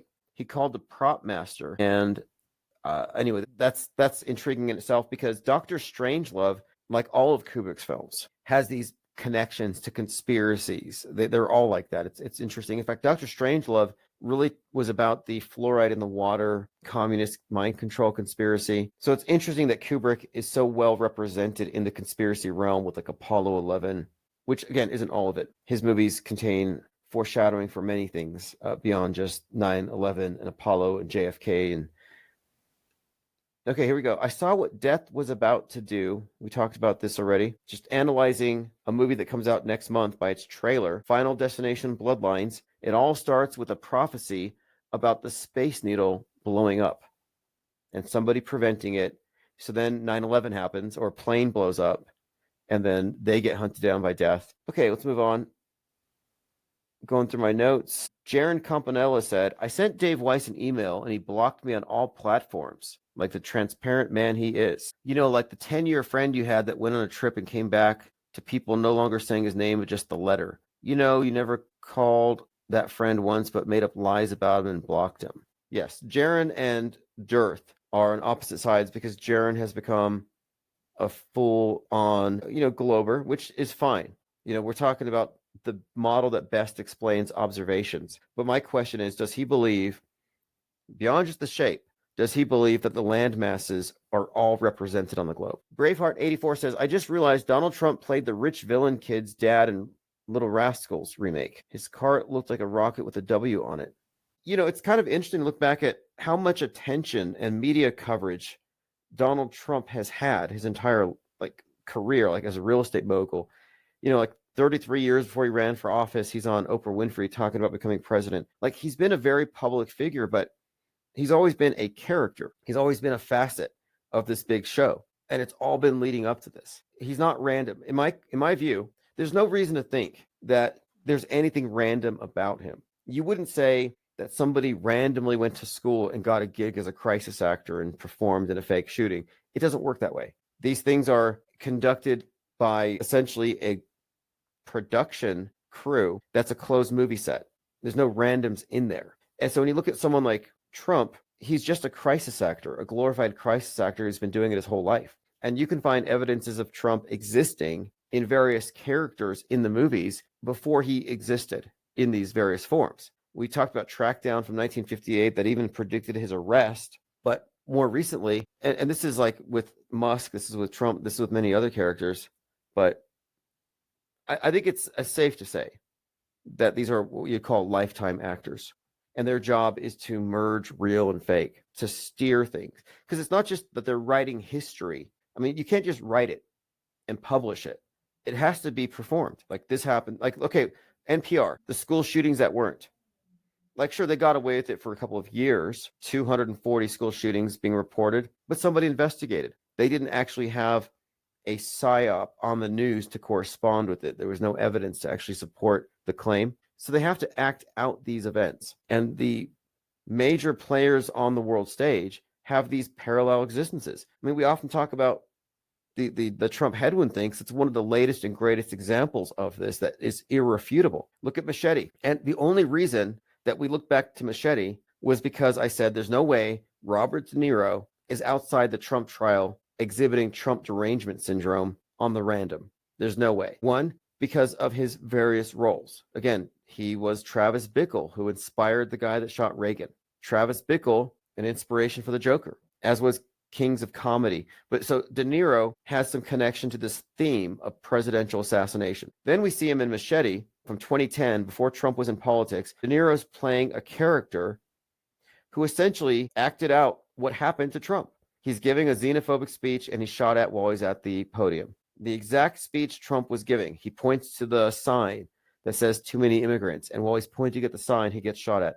This overlapping of world stage actors, crisis actors, politicians, celebrities, and their counterparts in media are pretty easy to see when you know what you're looking at. And you recognize it's not random, but it's structural. One of the greater examples I've come across has been that this is crazy. I mean, it's not crazy.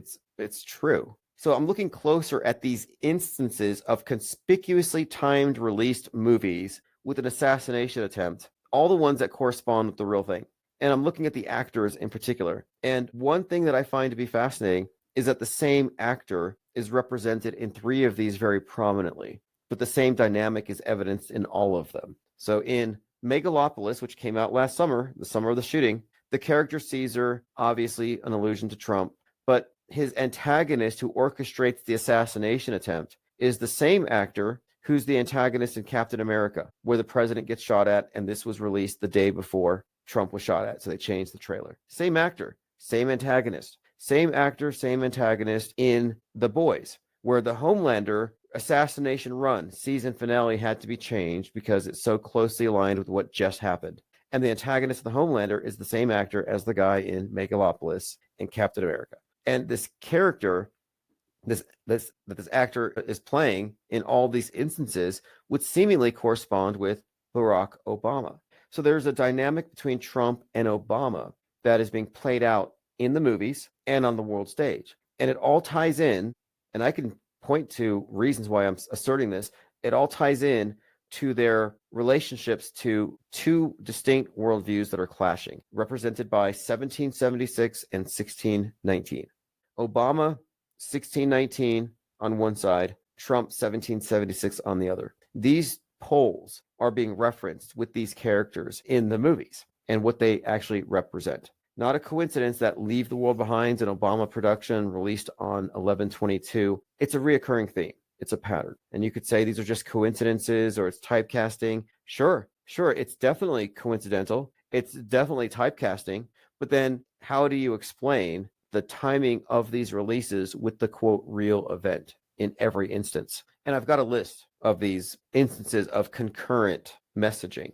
So we live in a vast echo chamber. That's the model I'm describing. I'm saying that our internalized view of the world that the consensus shares, this model contains nothing but influence operations. Every movie, every book, apart from its use in entertainment, does contain worldview reinforcement, preconditioning for some incoming fake event. Why do you think so many truthers are very comfortable saying that they're going to fake an alien invasion in the future?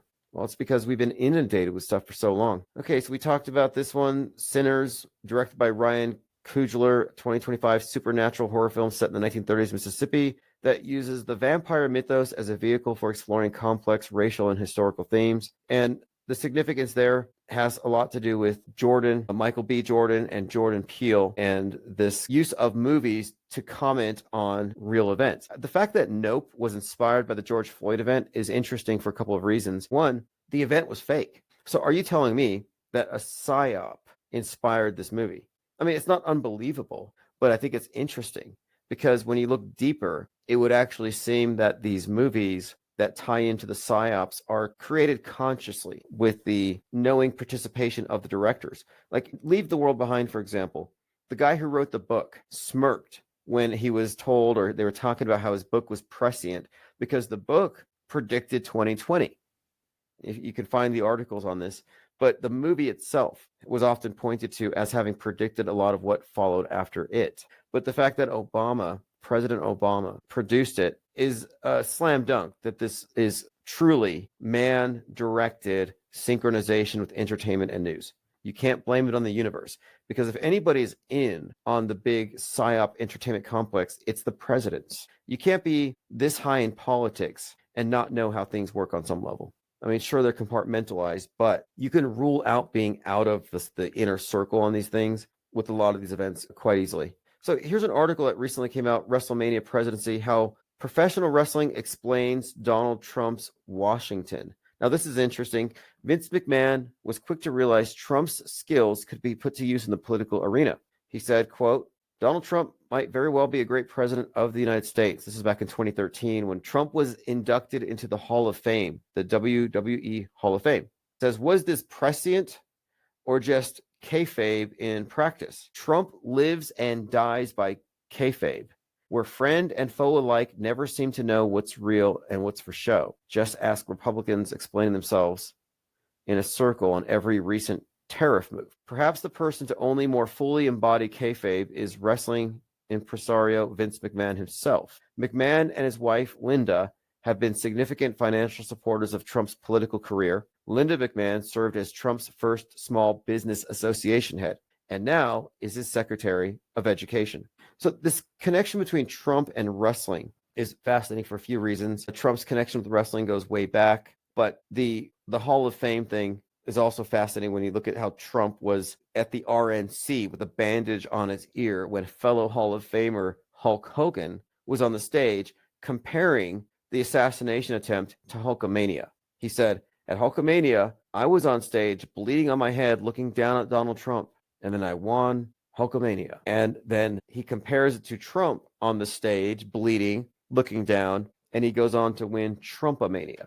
So that Hulk speech there was fascinating because of the fact that we're talking about fake blood on Hogan's head being compared to what Trump did. So in a way, I think it was kind of a, when Trump blew him a kiss at that point, I kind of thought, okay, it's one Hall of Famer to the other. He was blading. He cut his own ear like wrestlers do. That's how Hulk Hogan bleeds. That's how his face was bloody, because they cut themselves with little razors, which is likely what Trump had done. And this Hulk thing is interesting for the reason, too, that this Harrison Ford as president in Captain America, again, a Marvel trailer had to change because it came out the day before the shooting, and on the trailer, he's getting shot and he's the president.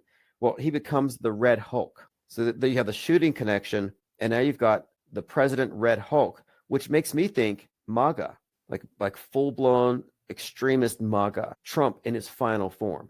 And then add to this, Mickey 17, Mark Ruffalo plays Trump, a Trump-esque character who gets grazed by a bullet, and he's the actor who plays the Green Hulk. So I'm not sure what this all means, but I'm just pointing out these connections. All right, let's move on. I was just bringing up the phrase kayfabe and fakery.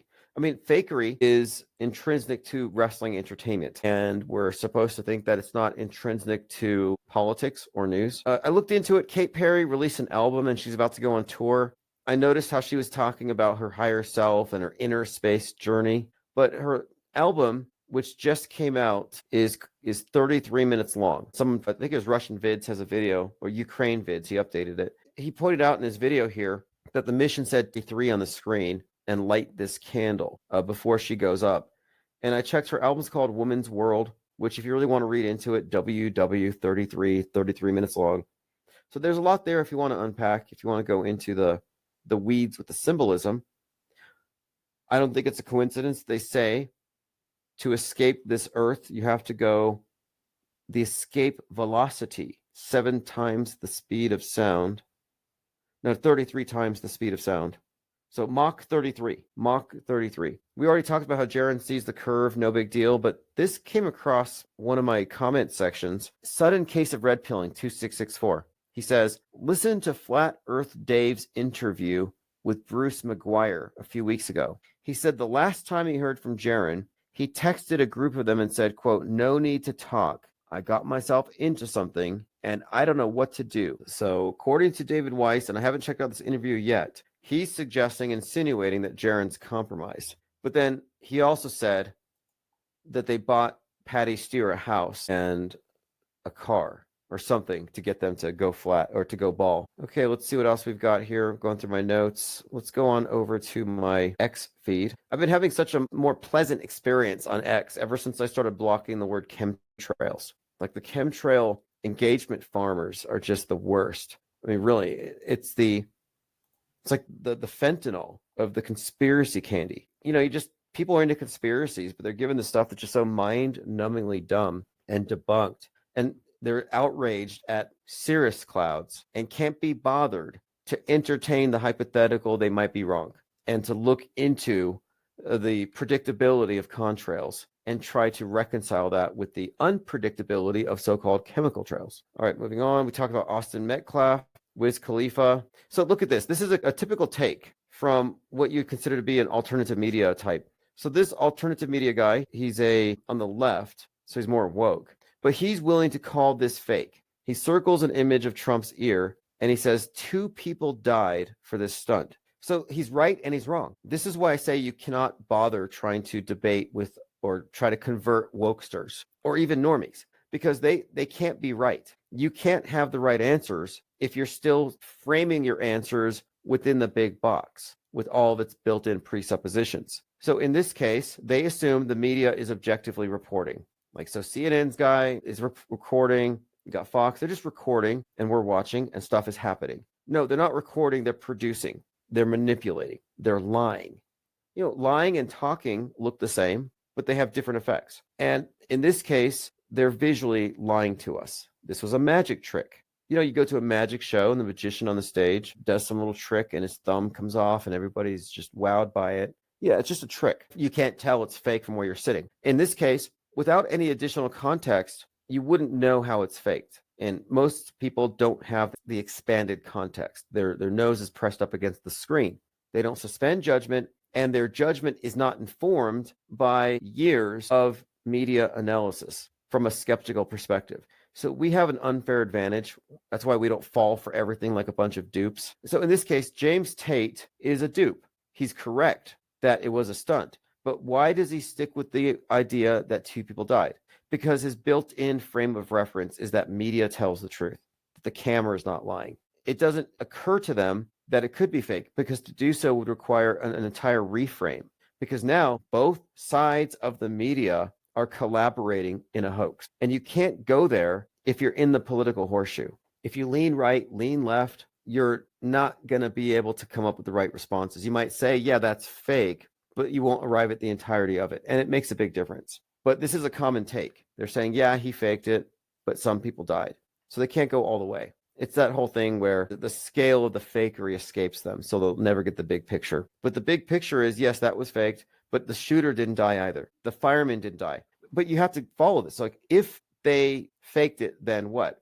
Well, it means that the news media were liars. It means the people behind Trump in the stands were likely all in on it. The Secret Service would have to have been in on it. So you got the Secret Service in on it, the people behind him. You could say that the AP photographer that photographed the bullet going by Trump's ear must have been in on it.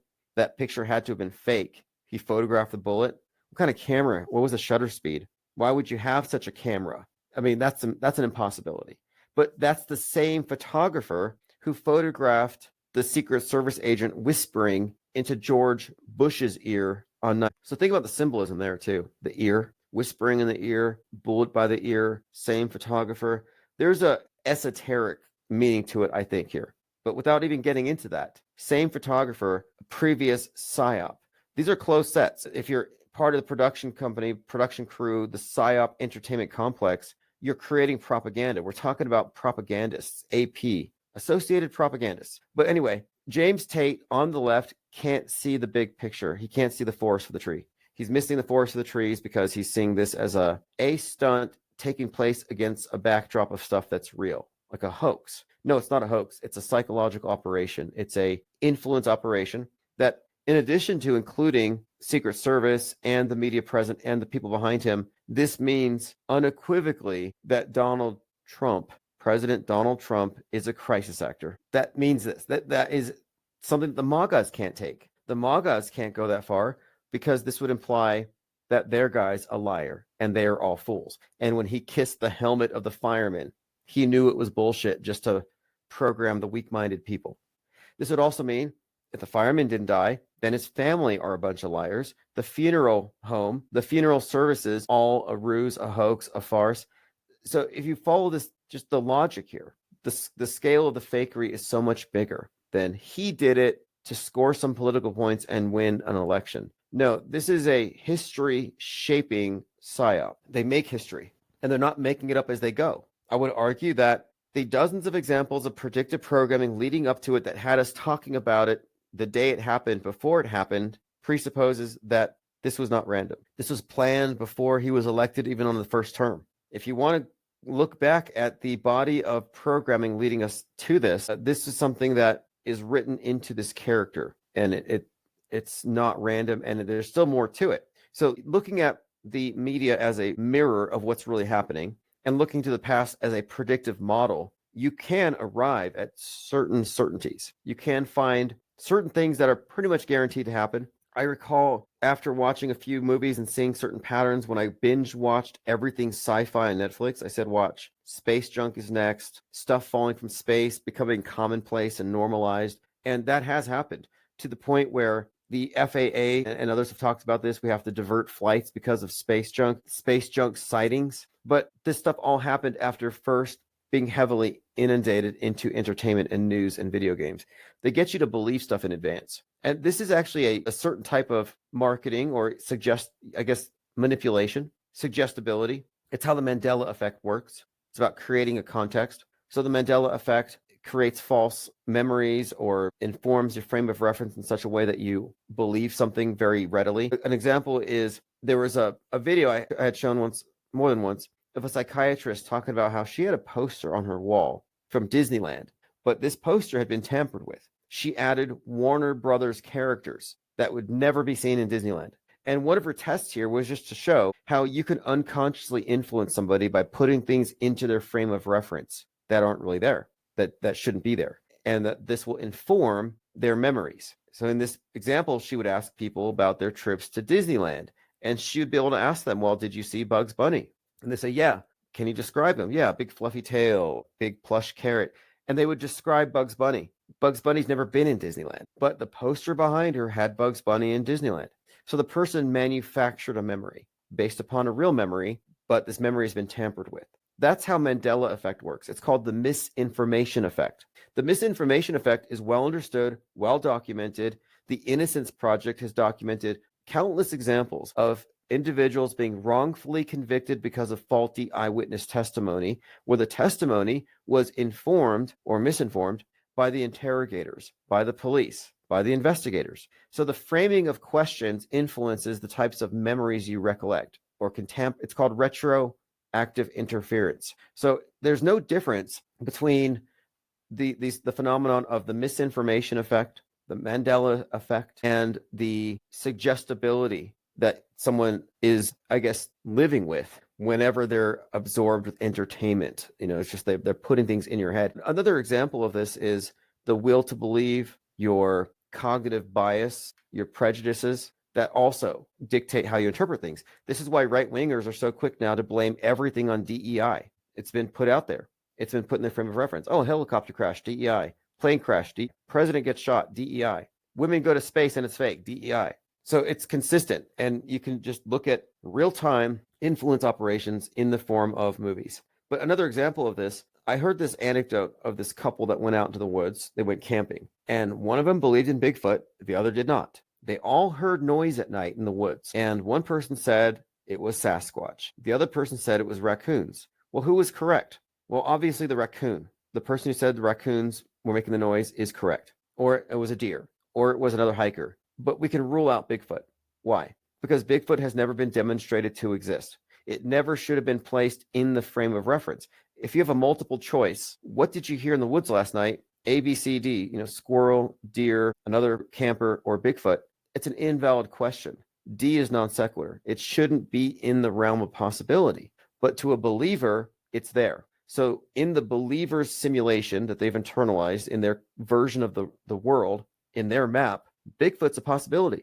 For a believer, every light in the sky, every plane might be a UFO. Well, this is kind of what I think we're experiencing when it comes to how people process fake news. They're given a frame of reference where all these things are in their head because of what they're absorbed with in these echo chambers. And then something happens on the news that just happens to match it.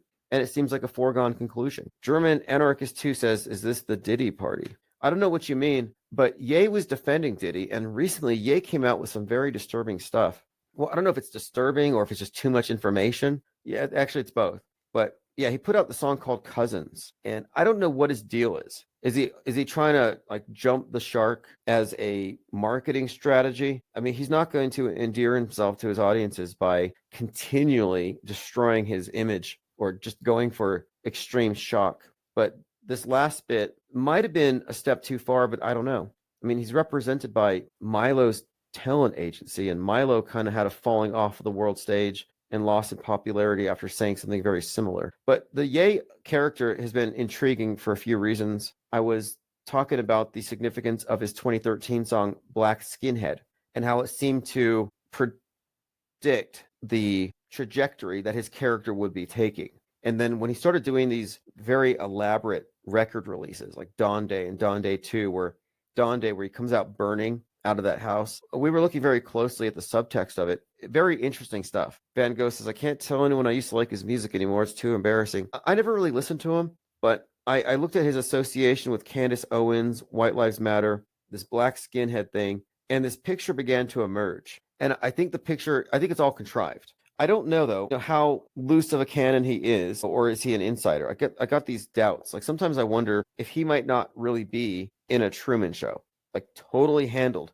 There's all these accounts of handlers in his life, like the personal trainer who threatened to zombify him so he couldn't see his kids. some doctor working to get him hooked on like laughing gas. So sometimes I look at Ye and it's like, this guy is likely, it's possible that he's not fully aware. Like, some people are perhaps born into these inner circles, intelligence, connected families. I'm not sure. Wasn't his father like a Black Panther and big in media? Like a report, I have to look into it. But sometimes he seems like very unaware, like he could be handled. Another one, Pete Davidson. We talked about Pete Davidson because he and Ye had that contention a few years back. And Pete Davidson's father died on September 11th at the age of 33. And I have this wiki I'm working on of all the various celebrities who almost died on 9/11, or the conspicuous uses of symbolism and numerology, like we point out with these various events. But there was an interview with Pete Davidson where he indicated that he possibly doesn't know it was fake. He said that he was followed around by psychiatrists from Columbia University throughout his life who would periodically ask him if he really believes his father is dead. And he said it was a really effed up thing to ask him. And I'm like, yeah, of course, that's a messed up thing. But so maybe he's not in the know. And so it's kind of interesting to think about how easy that could be the case. And you can look at the various events these people are part of to kind of arrive at a level of, how much in the know they possibly are. Like Trump faking a head wound cements the fact that he is an appendage of the mass mind control operation.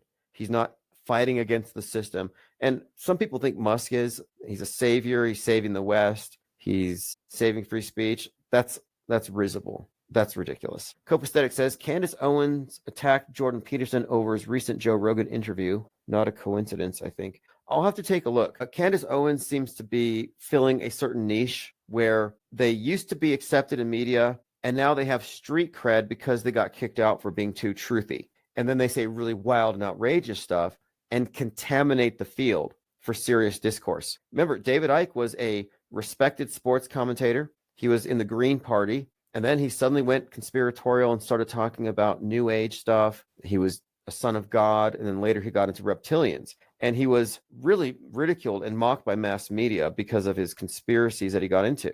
But he had more credibility with people because he was an insider who said too much and they had to get rid of him. So Candace Owens has a similar trajectory where she's part of the Daily Wire. Now, then suddenly she starts speaking out against Israel and they kick her out. So that gives her credibility with the anti-Israel types who now see, because they hate Ben Shapiro, and now she's got some credibility with them, but then she gets to throw out all kinds of insanity into the mix. And she's always been a parody of extremism, even with the Daily Wire. I'm pretty sure the Daily Wire used her to say things, opinions, that if said by a white male would be considered sexist and racist. So they're playing a lot of mind games here. Not a coincidence that she and Ye did White Lives Matter. Like, why would White Lives Matter be represented by blacks? Why would Ye adopt the trappings of the Klan and neo-Nazis? It's all very inverted. And I think it's intentional. It's some kind of diffusion, perhaps. I'm going to have to watch the new Peterson-Rogan interview and catch up on that. I think that's right. He did allude to her, and so there's some back and forth there. She was also going after Matt Walsh, who believes in Apollo 11 as a great achievement. I mean, she is a bomb thrower. A lot of what she says is valid, but it's like this person who says that Trump faked his ear wound and people died. It's like she can't possibly arrive at the correct answers, even if she occasionally is right or gets some certain facts right. And that's the point. It's a limited hangout operation. You leak some facts, get some credibility, but then you flood it with a lot of lies and you control the narratives. She'll say, yeah, the moon landing was fake, but the space station's real. Well, yeah, okay, it's safe to talk about a 60-year-old conspiracy where nobody cares and it's been totally nullified, but you can't talk about people who are in space right now. You can't talk about the real-time hoaxes. See, that is gatekeeping. She'll never do it. Sean Hamer says, David Icke's Truth Vibrations is Blavatsky's secret doctrine rebranded. I think he still works for the DBC. Right.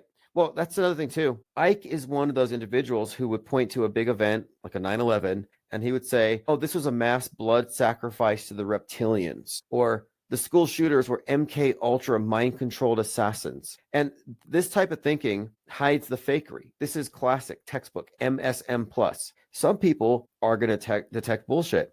So give them some other stuff to chew on. They reflexively reject mainstream, so throw breadcrumbs in alt media. And one of the marketing tactics that you see is the discover thing. Marketers like to let you discover it. So if somebody finds it for themselves, or they think that they arrived at something without being coerced, they're more likely to accept it. Truthers will not be spoon-fed from Big Brother, but they will eat breadcrumbs off the floor because they found it themselves. And so what they do is they scatter conspiracy trails for people to follow if they don't accept the mainstream fare. So David Icke disseminates a lot of that stuff and always has. So instead of people saying this stuff was all fake, it's like, no, this was mind-controlled assassins, and it was a satanic sacrifice, and they hint at stuff in movies because the dark diabolical wizards like to absolve themselves of karma by getting your consent. Mysticism, mumbo jumbo, subjective synchronicities conflated with entertainment stuff. Like, no, that's madness. And again, it's cognitive sabotage. Look at the diagnostic criteria for schizophrenia and then compare it to the reasoning of conspiracy theorists, paranoid about 5G towers. Like, these things might be innocuous, chemtrails, underground bases, aliens, to a point it's innocuous. But at the same time, it's diagnosable stuff that you could just be written off. Oh, well, that's apophenia, or that's just somebody suffering from delusion. It's very easy to discredit people with stuff like that. What you can't discredit are, I think, perspectives that are critical and skeptical and subtractive, as in refusing to believe things that they cannot substantiate. But non-believers don't have a platform on the world stage. See, Candace Owens, we're talking about her, she's not a non-believer. She's an alternative believer. She automatically believes the alternative stuff. And that's the anti. I say that we have to take the position of anti-anti, but also anti-pro. So the anti-position oppose the mainstream, and they assume that because they're opposing the mainstream, they are therefore the truth. Liars and truthers. But no, that's not how it works. You've got to be anti-anti and anti-pro. If you line up with the antis, you're in a controlled dialectic and a rigged game, and you can't possibly win. You can't possibly arrive at the truth. You'll see the obvious. Yeah, obviously that Trump ear wound is fake, but somebody there died. Nope. And as long as you operate with that presupposition that the media is reporting and they're objectively reporting, but it's just a fight over opinions, as long as you're not inclusive in your perspective of media fakery, you couldn't arrive at the idea that, no, actually, the shooter didn't even die. The whole thing was staged and fake. And this, again, I'm just bringing it up again, NPR uncovered 230 school shootings that didn't really happen because the passive, complacent news consumers just accept everything as real. So here's a pretty good video from someone, but this is typical. Now, I don't disagree with this person. She's talking about how the leftists are continually baited with outrage, and this defines their approach to politics. Isn't it interesting to see how easily manipulated liberal people are? So it started off screaming their heads off about reproductive rights, no longer trending. So then they moved on to target Elon Musk. And now, because that's no longer trending with mainstream media, guess what they're all talking about now and being outraged by? Yeah, that Maryland father is now due process. And they don't even see the fact that mainstream media's whole intention is to get you emotionally riled up so that they can control you. And the liberal people just fall for the trap every single time. Why do you guys always have to have some sort of outrage that you're protesting against? Okay, now that's valid. It is valid to criticize the left about being continually baited, outraged, and puppeteered by the mainstream media.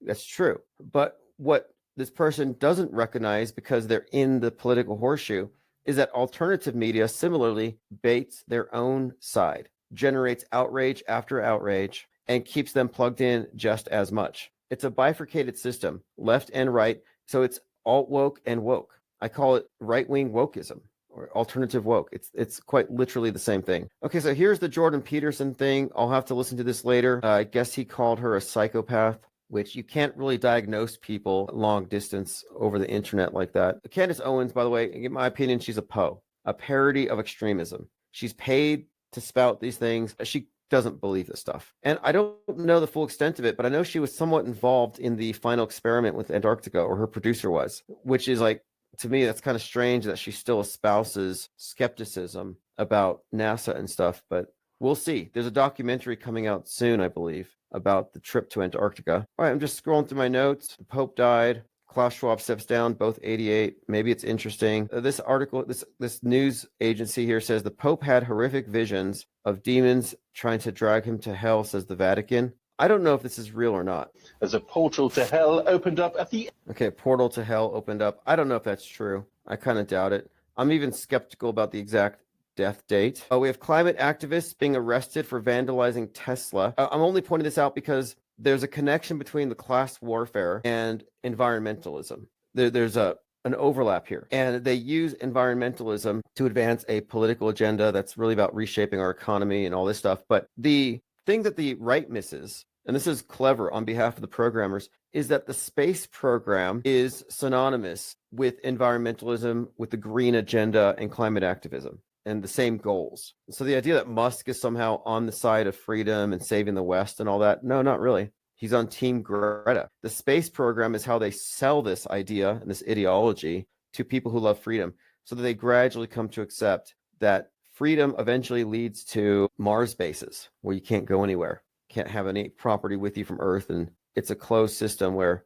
you can't even go to the surface till you've terraformed it, and they recycle everything, including your body fluids, to make Martian concrete. Okay, so one theme. I like to talk about concerted messaging, themes at the same time. What is being projected? And so the twin theme was kind of significant here, because we talk about twins. What is the significance of twins in this movie? The twins getting stabbed, and then the twin heads of, World Economic Forum and the papacy, both 88, similar archetypes leaving at the same time. So this twin thing keeps standing out to me. And then I see this at the same time in Australia, trending the in sync twins, where a carjacking happened and 2 eyewitnesses are twins. And they're getting all this attention because they speak at the same time and they say the same thing. So they call them the in sync twins. She can handle anything. That's amazing. Yeah. How are you both recovering from it all? It must be a traumatic time. Yes, it was. That's the time it was. Yeah, we just wanted to run for our safety, but in the back of our minds, we were worried about Mum. Okay, so they talk in sync, and I'm just pointing this out because this is, again, very popular, and this twin theme kind of stood out to me. I'm not sure what to make of it. Again, I like to just take note. Austin student, 19, charged with firebombing a Tesla dealership in Kansas City. So we've got another Luigi, and this would not have happened. Like, this could be real. I'm not sure. Sometimes I think that these are, like, this could be an actress. This could be an activist. This could be a crisis actor. I think the people who key the things are likely real, but the ones that are given a lot of attention and they're charged with terrorism and stuff, I think these could be fake. And I say so because this is part of the madness, the uprising of an army of Luigis fighting against the big bad CEO. And in the movie, of course, it was a tech billionaire. In this case, it's Musk. Okay, what else do we have here? Texas judge who cut Carmelo Anthony's bond had her front door smashed in by a black man in a MAGA hat. Yeah, so Carmelo Anthony, the stabber, goes free, and they're claiming that the family is being targeted with death threats and the like. The judge who cut the bond was attacked by someone in a MAGA hat. Again, it's all intriguing. Like, okay, a black guy in a MAGA hat. Not unheard of necessarily, but this psyop has been made all about this character represented as like a white Trayvon Martin. They're trying to stir something up with it. So I find this to be kind of interesting. Just what is the meaning behind this? And someone else drove him to it. Wouldn't you expect that a judge is going to have a door camera and then wearing a MAGA hat? Oh, that's interesting. So I saw this today. The channel has 184,000 followers. So I'm reading the story because there's an attempt here to engineer perceptions. So this video has been viewed how many times? 306,000. So a lot of people are reading this, myself included. I'm like looking at all this information. Well, just a couple of hours ago, a note was added to it. This video is from a different incident, and someone has placed the judge and Carmelo's face over it, and then it's being spread. So I've been taking note of big channels with huge followings that spread what I call truther bait, where they pre-package something so it appears to have been vetted. You cannot trust truthers. They made the Kate Perry video very popular, where you see the rocket go up and then there's a dummy in the capsule. Somebody manufactured that and then presented it as evidence of fakery. And then later they say, oh, this is from a 2017 launch. So then my question is, well, who's behind it? And why are these big anonymous engagement farmer channels, all concerted in spreading bad information, knowing that most of it won't get fact checked. I don't trust anonymous sources as it is. I find it especially dubious when they have a big kind of like, they have like a channel, big following, big responses, and they don't fix it. So if I had 1 million followers and I spread a easily debunkable bit of fake news, like I would be obliged to correct it. Yeah, Roxy, a white Trayvon, the kid that stabbed him is black. And so even though the stabbing is being framed as a self-defense, the story is he was in the wrong tent and these twins walk up to him and attempt to intimidate him into leaving. So the white getting stabbed by the black kid is not a racial thing, but it was some type of altercation. But it's been put into this racial context by right-wing agitators, specifically Jake Lang, who's a January 6th participant. So you got an actor, a PSYOP actor, a provocateur involved in this. Everywhere I go throughout social media, anybody who's talking about this is framing this thing in this way where, why isn't the father allowing us to use his son as a evidence of violence against whites? So they're trying to say there's some kind of systemic violence against whites now. It's like I said, it's like an inverted version of BLM. Oh, here's a bit of a receipt here. This is from Synchro Morpheus. This is back to my conversation about Fallout. Throughout the series, the production designers cleverly hid Vault Boy bobbleheads, keen reference to the game's collectibles. Vault 33 even boasts a foosball table with Vault Boy figurines. So there's that. Yeah, the story is Anthony's accused of murdering Austin Metcalf by stabbing him in the heart. We don't have pictures. Okay, here's another thing. Jack Posobiec and others. So Jack Posobiec started Pizzagate, major league PSYOP operative, close to Trump. Again, total world stage actor. But he is being threatened with lawsuits because he's trying to get a Freedom of Information Act or a FOIA release of the footage. So right-wingers trying to turn this into a race war narrative are trying to get footage of the stabbing. But all the phones were confiscated.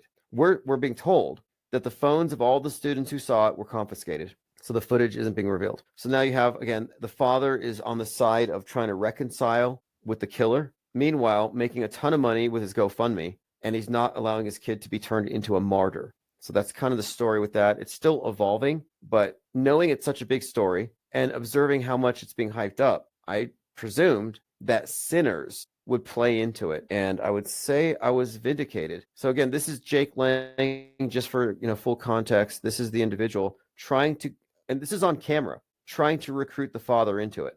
And soul that would have been one of our strongest voices if he was still alive today. So he's asking the father, can we have your son? If he was alive, he'd be one of our strong voices. Right. He'd be an America First, Nick Fuentes follower. But the father says, no, you have no right to do so. And ever since, Jake Lang has been retaliating by calling the father a coward, a grifter, weak, among other things. And they also seem to be mad, and he's made remarks about this, that the father has a handler who's black, this man with the cowboy hat. And so this Jake Lang has been publicly disparaging these people and the family and the father because of this. So again, I thought this was fishy at first. But now that I know this guy was a January 6th prisoner, political prisoner who was just released by Trump a few months ago, there's no way this is anything other than a PSYOP, and probably a big one. This has got to be leading somewhere. And the fact that it has an entertainment counterpart concurrently is another reason why I'm suggesting that, yeah, there's certainly more to the story that's unfolding. And then again, a quick reminder on top of it, Tucker Carlson and Alex Jones just said that there's going to be a false flag disguised as a fight against racism. And he suggested that the Patriot Front might get shot up, obviously by BLM or maybe an Antifa. So again, fighting racism, killing a bunch of racists in their masks. Well, what happened at the end of Sinners? The protagonist mows down a bunch of Klansmen. So Tucker Carlson, Alex Jones, knowing who they are, you can consider this conversation that they had to be predictive programming. So predictive programming is not just in movies. It comes from every single propaganda vector out there. All right, this is also something might be relevant. There's a pastor, Jamal Bryant, who refers to Musk and Trump and Republicans as cockroaches. And he describes how cockroaches can only get away with it when they're in the dark, but when you turn the lights on, they reveal themselves. And here he says something about Musk and Trump being cockroaches. Because the roaches will check in, but they won't check out. The roaches will check in, but they won't check out. Donald Trump, the light is getting ready to come on. All right, so Musk, Trump, roaches won't check out, lights coming on. Yeah, it's a little inflammatory, but it's consistent with the madness, which again foreshadowed all this resentment against these rich politicians and the CEOs. And there you go. Now, on a lighter note, the third most viewed video on YouTube this week has a lot of people mad because it's got billions of views, but I think it's genius. But this is intriguing to think about. 10 years ago, if you wanted to produce a video like the one I'm showing on the screen, which it's a animation of a pug in a plane crash. So in this plane crash, and it's ludicrous, but it's funny in the sense that 10 years ago, this would have taken months to have created. It would have taken millions of dollars and experts with equipment and training. But this was prompted into existence by somebody with none of these skills, none of those resources. Just make me a video about a pug that jumps out of an exploding plane along with a baby tossed out the window and saves the baby from the plane crash, survives on an island with it. It's this video. Now, let me turn the sound off on it. So the story is basically the plane's going to explode. So the mother throws the baby out with a sheet as a parachute. And then this puppy also survives. And the pug, saves the baby, grabs a suitcase to float on, and it remembers itself being thrown out the window by its owner, and it cries. So this video goes on for a couple minutes where it's emptying coconuts to fill the baby bottle, and it saves the baby. And eventually the Marines come in and save them. So again, it's ridiculous. But 5-10 years ago, you could not have justified the resources, the time, the energy to produce something so ludicrous. But now that everybody can do it, anything can be made. And it's just kind of interesting to see what's coming out of it, where people who don't have these skill sets, who would never have arrived at this, are suddenly capable. It'd be like just grabbing some random stranger, some random person on the street and saying, hey, we're going to put you in the seat of a Hollywood director. Make whatever movie you want. Like, you would never entrust somebody with all of that because it'd be a tremendous waste. But things have changed so much to where something like this is even possible. So somebody wrote this prompt, made this silly little movie, and it's been viewed billions of times. So that's just kind of random, but a lot of people are mad about it. They're mad about it. I've seen people mad because they've had aspirations of working in Hollywood. They have these dreams of achieving things in this old way, and now suddenly they've been rug pulled majorly, and they're a bit resentful, but you can't turn it back. By the way, here's the replacement for the WEF villain. We're going from eat the bugs to water is a privilege. I don't have his name off the top of my head. It's a hideous mask in this picture, it looks like, but yes, water is a privilege. That's who's taking over for the World Economic Forum. I don't know who's taking over for the Pope. I would vote for Elon Musk. Some say there won't be one, that it's the last pope. So for context, I'm going to play this clip so we can hear the prophecy of Tucker Carlson describing how there's going to be a false flag fighting racism and that this will be used to shut down the internet. I want to make a prediction because I just want to be on tape saying this. I'm going to say it again even more clearly this time. And of course, I hope I'm wrong. I pray I'm wrong. But I do think a lot of the really crazy, bitter ethnic hate that you see on social media is fake. It's people were saying it don't mean it. I think it's like, the Klansmen you'd see marching and you're like, there are no Klansmen. And you're like, what? And of course you find out that it's fake. And it's designed to convince people that there's like a lot of roiling ethnic hatred that doesn't really exist. And that's a predicate. Patriot Front. Exactly. It's Charlottesville. But that's happening online right now. And I know that it is. So he invokes Charlottesville. Charlottesville, very significant. Michael Brown, hands up, don't shoot. Charlottesville, Nick Fuentes, America First. They will not replace us. Jews will not replace us.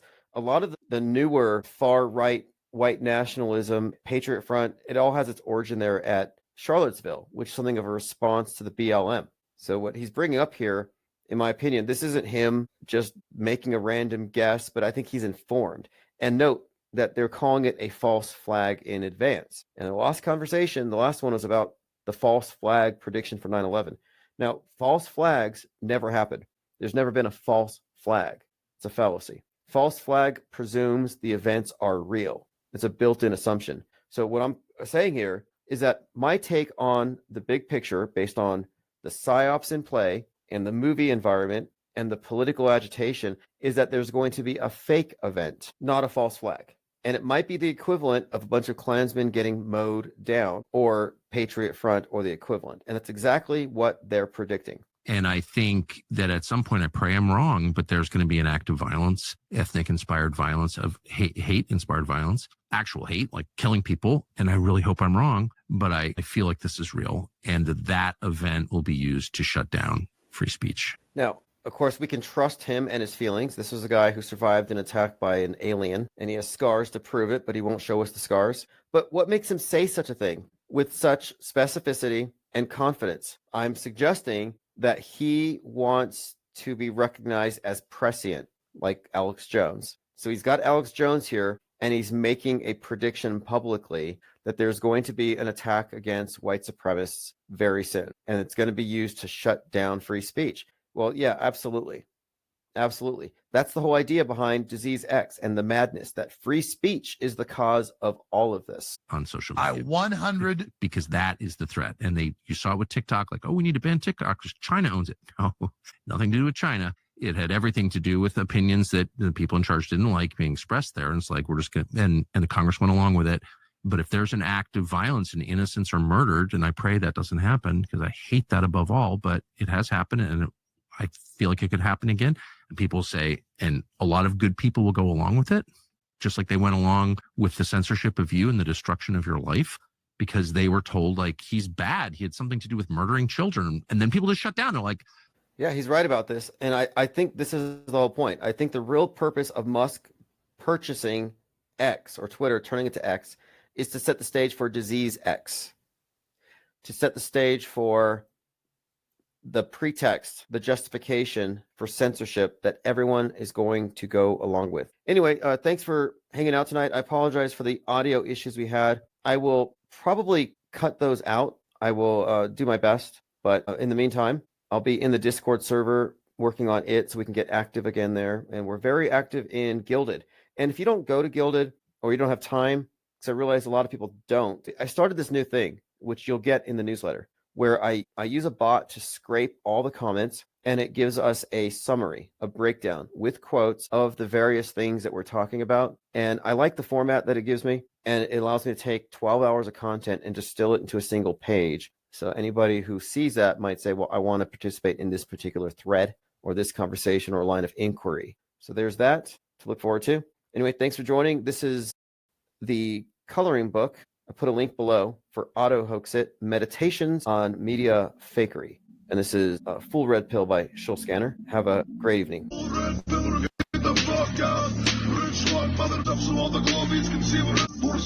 Deceptive theories exploiting the innocent youth. Why do we believe these lies that are presented to us as truth? Brainwash so you trust the authority. They want you to think you're the minority.